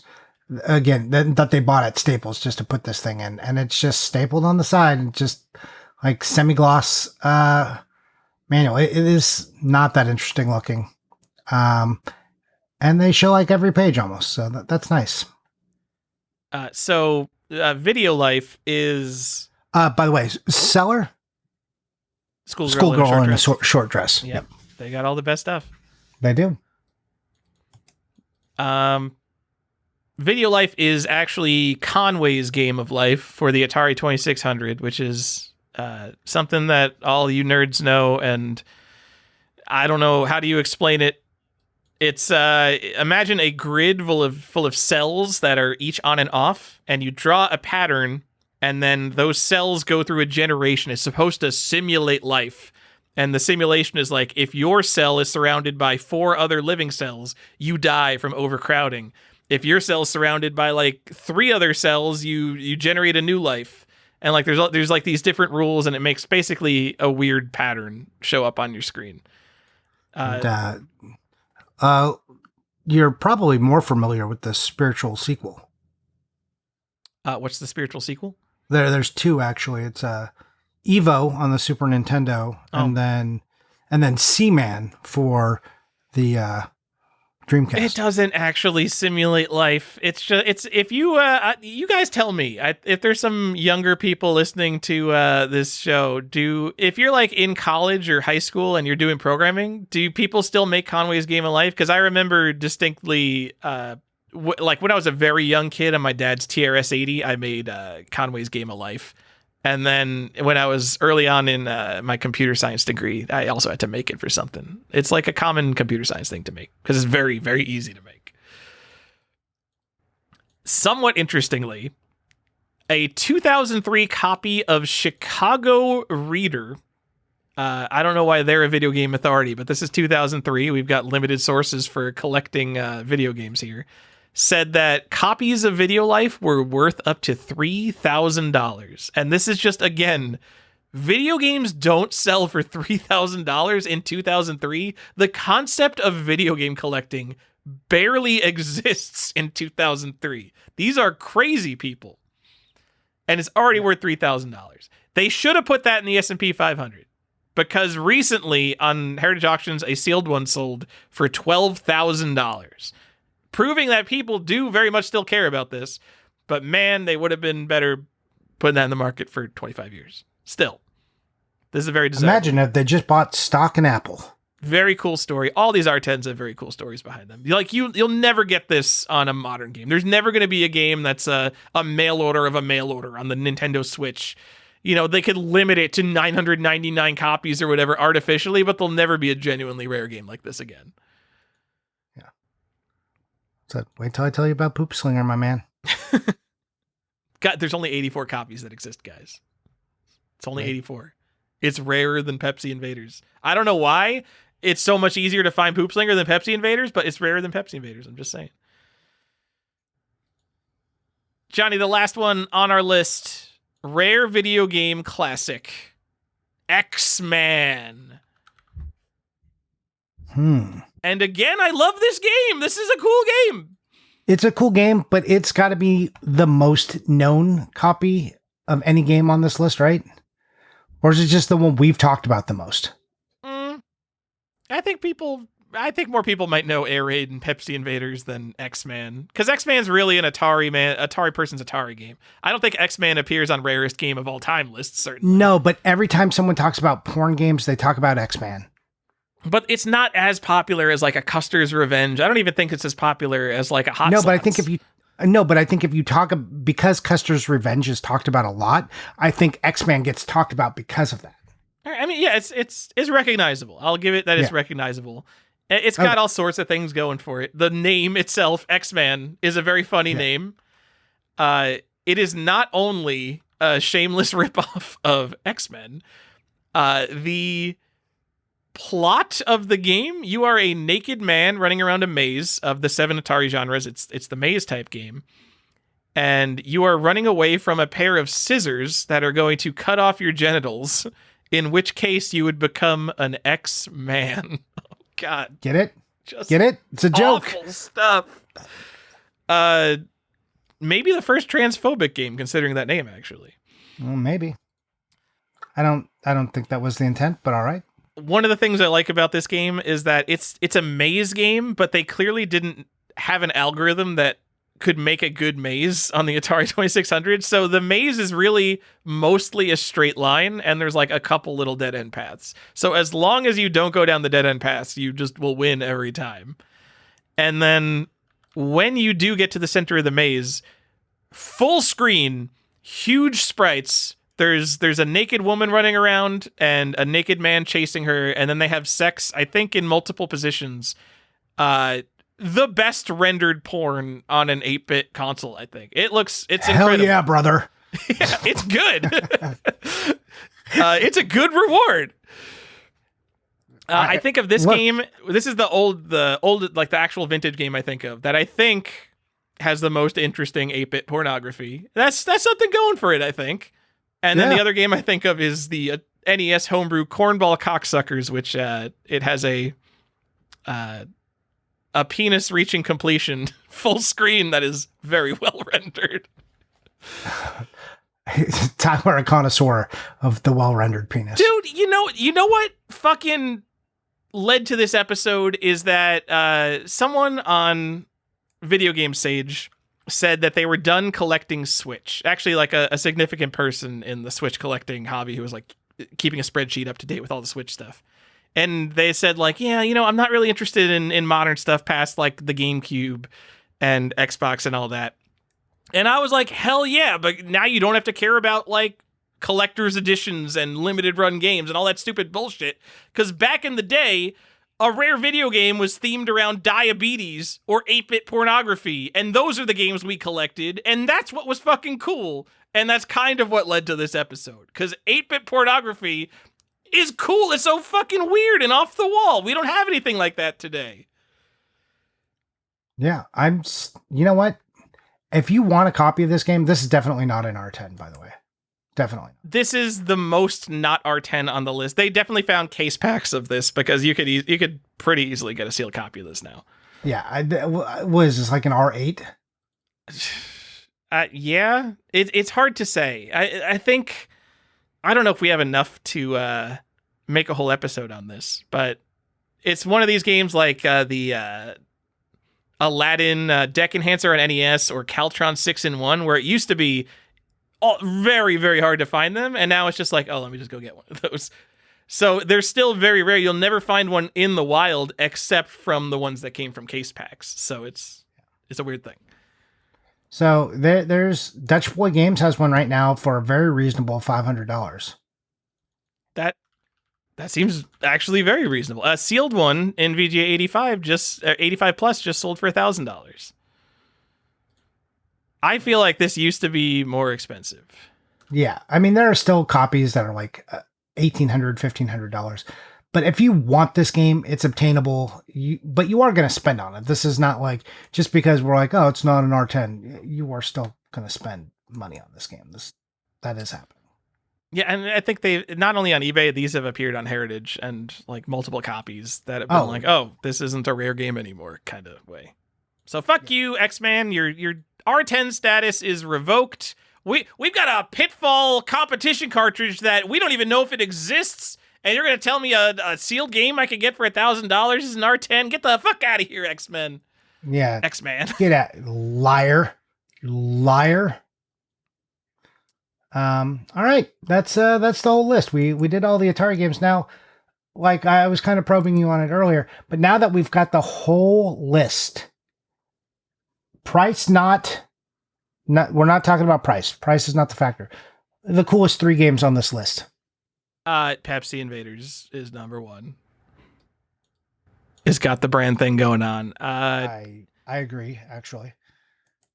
Atlantis 2, because it's a competition cart. It's like a competition cart that shouldn't have been made. It's like if the Atlantis 2 cart was the Atlantis 2 competition, I think that would still be cool. But the fact that they had to make it specifically because they fucked up their own competition, I think makes it even cooler. Okay. And then between Air Raid and Gamma Attack, like they're both so like it's so weird that you wouldn't just immediately go to Gamma Attack because it's a one-off. It's the rarest game ever. Doesn't make it interesting though. Yeah, but like fuck off. I'm taking the Gamma Attack. Okay. Johnny, if I had the Gamma Attack, I would start every episode of Collector's Quest. Hey, welcome back to another episode of Collector's Quest. I'm Tyler, the owner of Gamma Attack, here with Johnny, some guy. Yeah. Hi, this is Gamma Attack Boy 71, coming at you with another episode about Gamma Attack. Like, you know people like that in collecting hobbies where they get the thing and then their whole identity becomes, oh, I'm the guy with the thing. Like, yeah. I think I could do that with Gamma Attack. I'd be the Gamma Attack guy. Okay. And, like, no one would care, but, man, I would rub it in Milwaukee retro gamers' face every week. Oh, that's a weird thing to do. Well, who else cares about Atari? No. I agree with you about Pepsi Invaders. Atlantis 2... I think so, but I think I'm going with my third just because I like it so much. I think I would go Birthday Mania. You are, yeah, you're definitely a Birthday Mania boy. I have been forever. I love a birthday. Here's an interesting thing to think about. The Pitfall 2 Lost Caverns, if that is actually lost media, and you found one, it would be as rare as Gamma Attack, and like theoretically more interesting because it's a contest cartridge that was worth like legitimate money that wasn't redeemed.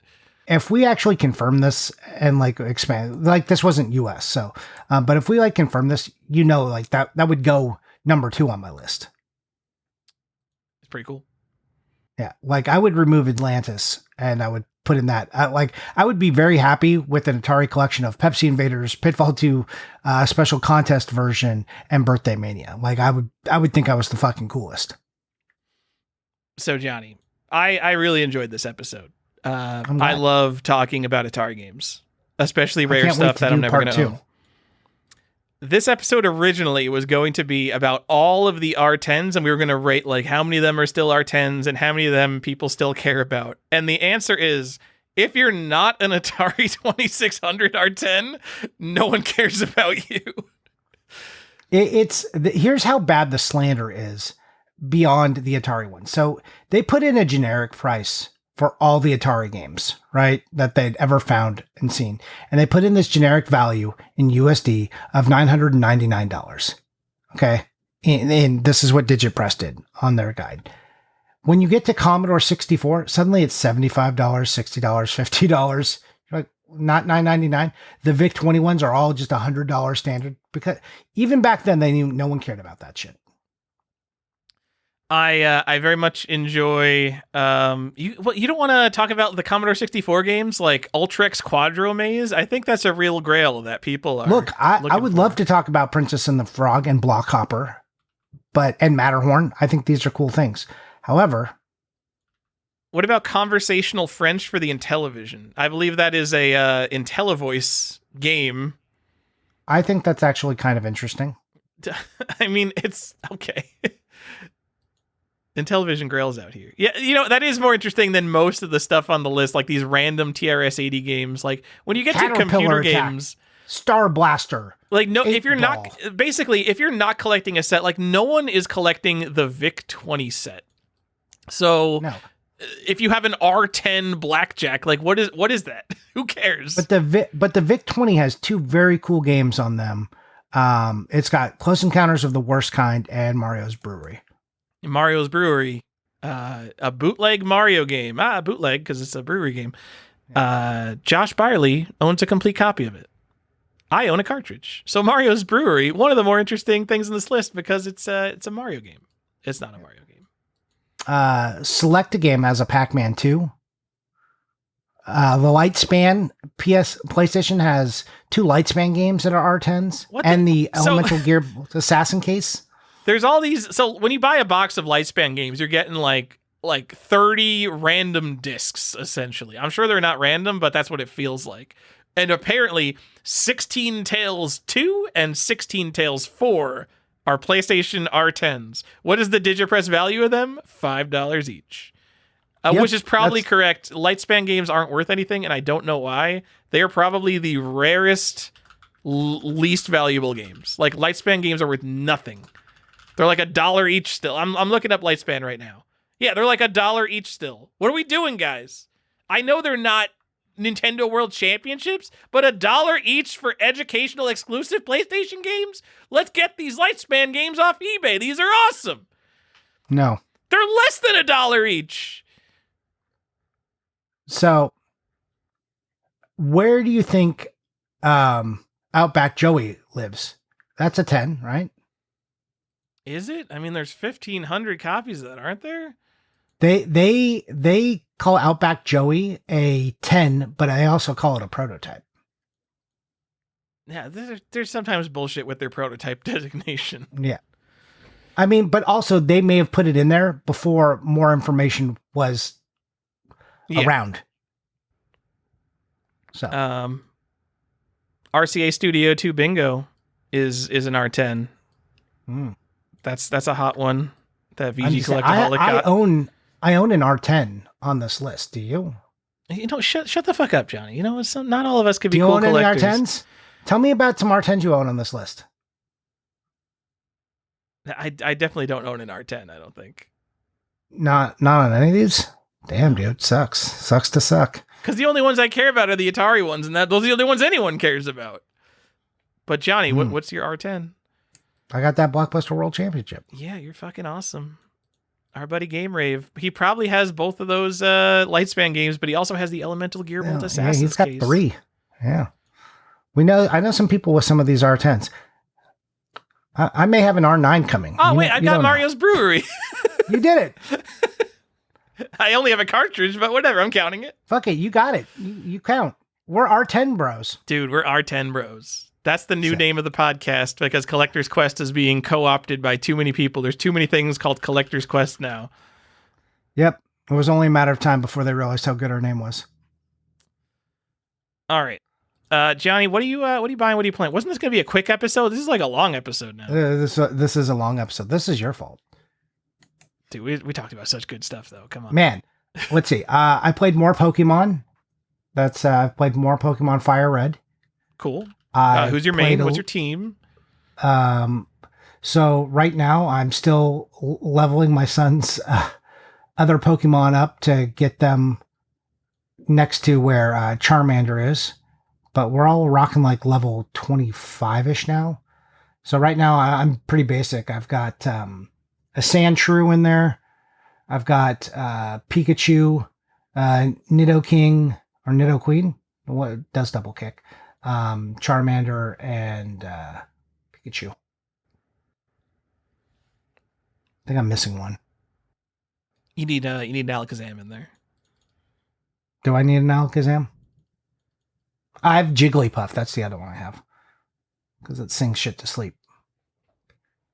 I've watched some amount of Pocopia. More than I wanted to. And we played a little more Zelda. Which Zelda? Oh, the one with the beds. Echoes of Wisdom. Okay. Bed Simulator 5000. Cool. What about you? What'd you play? I'm going to give us a question first. Oh, that's the thing we're supposed to do. Oh, God. Peaceful. And we didn't look at the stuff in the podcast. We're all over the fucking place. Peaceful. Our man in Korea who moved to Canada and is moving back or has moved back to Korea. Is back in Korea. Cannot deal with North America. This is just the worst place to live. You guys need to get out of here as soon as possible. We're grateful he's moving back to Korea because it's really cool having insights from Korea. Actually, a freaking complete inbox Pokemon Silver just sold for $2,000 because apparently the Korean version is super rare because the original Pokemon games never came to Korea and these were like hard to get in Korea. And he was just like, oh yeah, that makes total sense. $2,000 for a Pokemon Silver. Whew. Don't collect Korean games. There is some rare stuff. Anyway, he is asking a long question. You're sitting in your game room when a spooky specter appears. Tonight, I will give you the spookiest choice. I have not pre-screened this question. It could be very dumb. When I do my spooky dance, you must choose one video game, I presume, for every living human on Earth to experience. Don't worry about the details. I will spookily ensure that they all have the equipment and technical proficiency to play your game of choice. And these will in no way impact the fabric of society. Isolated tribespeople who have never come into contact with electricity, don't worry about it. They'll return to life unharmed. They will remember the game in a way they can understand. Seriously, don't worry about it. All right, so it's a hypothetical, guys. Yeah, and he's called it Spooky Spectre 2 Electric Spookaloo. Now that I'm about to do my spooky dance, which single video game will all of humanity experience? Pac-Man. Dude, fuck that. No, what? Everyone's already experienced Pac-Man. It's a terrible, worst possible choice. No, they haven't. Garbage. What? How is that going to change anybody's opinion on it? They're going to be like, oh, it's Pac-Man. Okay. I could have put a quarter in and got the same experience. I'm going to say they have to play the game to completion. Are we? So this is for every living human on Earth to like understand. Lots of kids haven't even played Pac-Man. I just think Pac-Man or Mario gives like you a fundamental understanding of video games. You could make them play World of Warcraft and they have to beat the hardest raid. You would make them play for thousands of hours. Pac-Man, they'll play for like 6 minutes. And then this is to you. This is some gotcha moment. Like you're ginning them. Well, it's not a gotcha, but like if everyone in the world played 6 minutes of Pac-Man, it wouldn't change anything about anything. He's like, I want to expose humanity to videos games, and you're like, monkey's paw, these motherfuckers. Welcome to World of Warcraft. Yeah, and then you'd have, I don't know, I'm just saying, like that would be like something that we could subject everybody to. What, you don't think there's a cool game that you think everyone should play to understand like a certain genre that nobody plays? That nobody plays? No, that no one plays, I like, would say fucking, you could say StarCraft, because no one plays RTSs anymore, and then maybe more people would be like, oh yeah, RTSs are actually kind of cool. no, RTSs are boring. I don't like RTSs. But if you liked StarCraft, if you forced everybody to play it, you would potentially find millions of more people who figured out, oh yeah, I do like this. All right, fine. Okay, what's your answer? I don't know. You're like, I'm like, I just want people to have a fundamental understanding, and it's like not going to ruin their life. They're just like, oh, this is like a fun thing. This is where games come from. All people living and dead are suddenly exposed to this, like that. Like I want people to understand video games. These are my choices. If I could make all people just play one video game, just like that they probably haven't played. I like if it's a game I'm like, well, I think people haven't played. Am I considering the new generation hasn't played any of these old fucking games, so they've never played Pac-Man? They've never played Mario? Should I just make them play the original Legend of Zelda so they understand? I think the original Legend of Zelda is a good choice. Like, I love the original Legend of Zelda. For me, it was an eye-opening moment about what video games could be beyond Mario. There was story, there was secrets, and like it pretty much taught me everything that could then be happening in video games that have been a map for what I enjoy in video games since. Like, how cool would it be? Because everybody is playing it, so then you wouldn't need like online guides and shit, because you could go ask anybody, like, oh, I'm stuck in the Lost Woods, like, what do I do? That's what you did in elementary school. Yeah, you went to the playground that would and be you the asked. experience that everybody gets to have again. You basically get to create something that can no longer exist. All right, I'm going with Zelda 1. Good. All right. I'm down with that choice. I think I'm going to pick Morrowind. I think everybody has we've turned too many games into follow the line, and I think that showing people that not giving you direct guidance in what to do can be a more fun way to design a video. Don't you think that's too complicated though? Like Morrowind, for people who have no background of video games, like the Ghost said that they have the technical proficiency to play my game of choice. So okay. I mean, I think a lot of people will hate it anyway, but potentially more young game designers play that and they're like, oh, wait, this is an interesting way to make a video game. Also, a quote that I read recently on Discord, it was someone playing the Gears of War remake. I don't think it was a younger person. I think it was just someone who'd never played Gears of War, but they play a lot of modern video games, and they were like, man, this game is like no intro cutscene or anything. It just says, like, you're Marcus Phoenix, and it gets right into the gameplay. And I'm like, oh, wow, sounds like a good fucking video game. Oh, maybe that's why I like Gears of War. Man, I like booting up video games, and you play them. Yeah.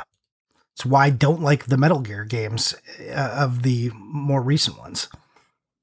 By that, I mean the last like 20 years. I did just try to play... what was it? Warhammer 40K Rogue Trader, because I thought it was like a tactical RPG, but it's a computer RPG in the style of like 20-year-old computer RPGs like Planescape Torment, because that game is not about tactical battles. That game is about hours and hours of text boxes. And I tried to play it co-op with Ada, but it's basically like reading a novel with someone. It is not really a co-op game. Also, fuck off. That game came out like last year, and it has 6-player co-op, but the entire story is around player 1 and then player 1's 5 mercenaries. So it doesn't have co-op. It has fucking, you can play and then your little brother gets to control one of the guys. Like, fuck off. Seems like a fine game. Johnny, what am I? Oh yeah. What did I buy that made me question my existence and that I have to increase the amount I'm saving? I got a sealed copy of Half-Life.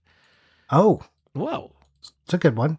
It's not a first print. It is the first print box, but Johnny, it has rectangular stickers on the top and bottom, and the earliest prints of Half-Life, I believe, had circular stickers on the top and bottom. I'm talking about like the clear generic stickers. Obviously. But I think people would call this a first print, and then you could be like, oh, actually, you're wrong. You don't know how games were sealed in the 90s, eh? Yeah. But whatever. This is just one of those things. It's one of my favorite games. It's one of the most important games, and it's like, I need to get it. No problem with it. Yeah, no. Good pickup. It's one of these things that annoys me because I've had a Half-Life Blue Shift and a Half-Life Opposing Force sealed like on my shelf randomly, and I don't have Half-Life, and it's like, wow, I really do look like a jackass here, huh? Yes. And then I got something good. I got a green Game Factory cartridge. Oh, why? I bought one of these 10 years ago. I bought my 2 Game Factory cartridges 10 years ago, and one has I had the blue one with the Blockbuster sticker on it, and the green one didn't have the Blockbuster sticker on it. And I thought it was like a clean copy of the green one. I'm like, oh, look at this one. This one's clean. But I then learned all of them are supposed to have the sticker on it because they have like an ID number on it. So if your cartridge is missing the sticker, it's actually kind of like missing part of the label. So I finally got a nice copy with the label on it. Nice. If you don't know, so Blockbuster had this weird program with Sega Genesis where they had flash cartridges and they came in multiple sizes and colors.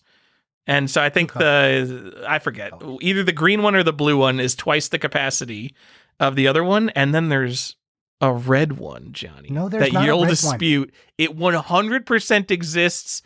Rich Lecce had one. It's fucking out there. There's show me a picture of it. Rare red. I've seen a picture of it. I just don't save every picture. Show me a picture. Post a picture. Somebody, Josh, please listen to this. Go find that. Josh knows all the rare stuff. Find a picture of the red. I'm going to post on Video Game Sage right now, asking for a picture of this red game. I'm 100% sure it exists. And the red one's the rarest, and the second rarest one are these New Leaf cartridges, where in like Columbia, South Carolina, they were demoing a different flash cartridge program that they just were like, we're not going to do this. And so New Leaf is like an exciting Sega Genesis collectible. Regional flash cart, not even a nationwide flash cart. So you got a green, huh? Green is more expensive. Green is more expensive, too, than the blue.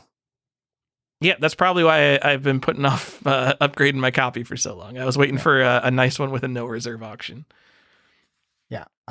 Someone's going to tell me why these Blockbuster Game Factory Reds exist, and I don't know. I'm posting it like right after the show. Okay, because every time someone says that exists, like I think they just conflated it with the New Leaf because that one has red on the label. No, I've seen a copy. It's 100% red. It looks just like the other Game Factory cartridges. I'm not crazy. Stop saying I'm crazy. Because they use them for the different labels and the different sizes. What's the red label for? Maybe it's for like super big games, like Koei games or something. And they didn't need that many of them because no one was renting those. We would have seen more. I'm gonna find this. We would have seen more. Johnny, I played Outer Wilds Echoes of the Eye, which is the Outer Wilds DLC. Man, there's no game like this. This is the kind of thing I need people to play Morrowind so they can go get inspired to play to make games like Outer Wilds. You know, maybe I think even Outer Wilds, that would be a good pick to make everybody play. That might be a better pick than Morrowind. And like, dude, we need video games to be like this. Games that you just got to figure it out. And like, it has a little bit of the modern guidance, but fuck, dude, Outer Wilds is just like, you got to explore and figure stuff out yourself. There is no quest marker. You're just there until you figure something out. It's a DLC. It should have been a sequel. I think if you played Outer Wilds with the DLC, it would make the game worse because it's basically like a 15-hour long, 20-hour-long side quest that doesn't link into the rest of this beautifully constructed puzzle that is the Outer Wilds. It has a lot of inspiration from Riven, which I think is interesting because Riven is probably the game that's most like the Outer Wilds, not really in how it plays or looks, but just in that it's all about exploring a world and piecing things together yourself. And then this DLC has like houses on stilts and stuff. It's like visually inspired a little bit by Riven as well. So they're kind of leaning into it a little bit. It's neat. It's also frustrating and tedious, but if you're Outer Wilds, that's kind of what you're in for sometimes. Okay. And then Johnny played Mars First Logistics. Have you ever heard of this game? This game no fucking rules. This game is like Gary's Mod meets Mud Runner, or Banjo-Kazooie Nuts and Bolts meets Death Stranding. I don't know, I gotta say weird games to trigger something in someone's mind. You are basically given a physics transport problem. Like, you have to carry this box of apples over a mountain, and you have Lego bricks, like Lego Technic bricks with servos and motors to create a robot to carry this thing over this difficult terrain. Very, very good game. Okay. Go check it out. Sounds interesting. You did the thing. That's it. That's the episode. Do we got anything else? We did it. No, I think that's it. Oh, by the way, update. The Red Sea Crossing guy, he's got 9 copies. So one has been sold. There's 8 more. Also, if you find 9 copies of a video game potentially worth in the $15,000 range, don't tell people you found 9 copies. Yeah. What the hell, guy? All right.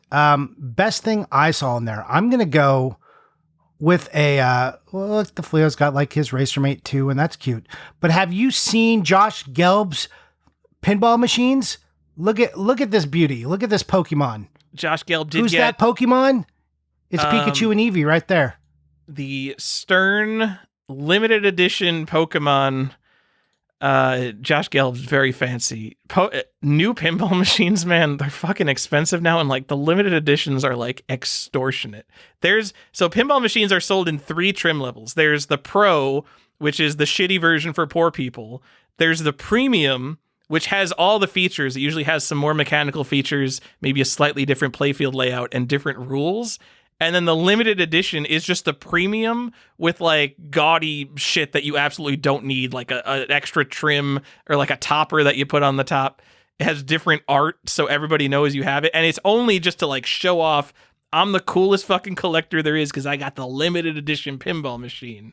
And that's what he has. So, and there's only like 150 of them. So like, he's very fancy, yes. And he's got a Ghostbusters machine over there and Godzilla too. Pretty cool. Not my games. I'm a Flash Gordon kind of guy, Johnny. Look, man. You know that once upon a time, I wouldn't have been able to tell you any of the Pokemon on this. Now I could tell you all of them. I think that's so funny. I think we already talked about this, but so the Stern Pokemon pinball machine, every single Pokemon I've seen on it is from Gen 1 because pinball is only for old people and they only know Gen 1 Pokemon. No, because all of Eevee's evolutions weren't out in Gen 1. Oh, okay. I didn't see the evolutions back there. But when you like going through the game and it's like catching Pokemon, every single Pokemon I've seen was Gen 1. They're like, you're in Kanto region. Welcome. Like these old people don't know what a fucking Deoxys is. Come on. Yeah. Show them a Pidgey. Pretty much. They're like, hey, is that a Pikachu and a Meowth? Let's go. All right. That's it. End the show. That's all right.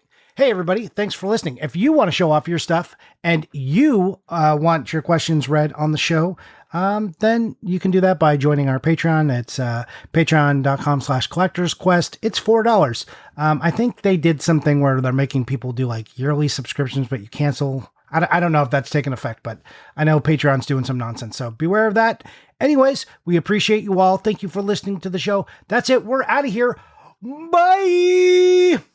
Little post-episode recording because we missed it. We did a whole R10s episode, and we didn't think once to mention R10s and the rarest games at all, and I'm embarrassed. So here's your bonus content. Hope you love it. Bye!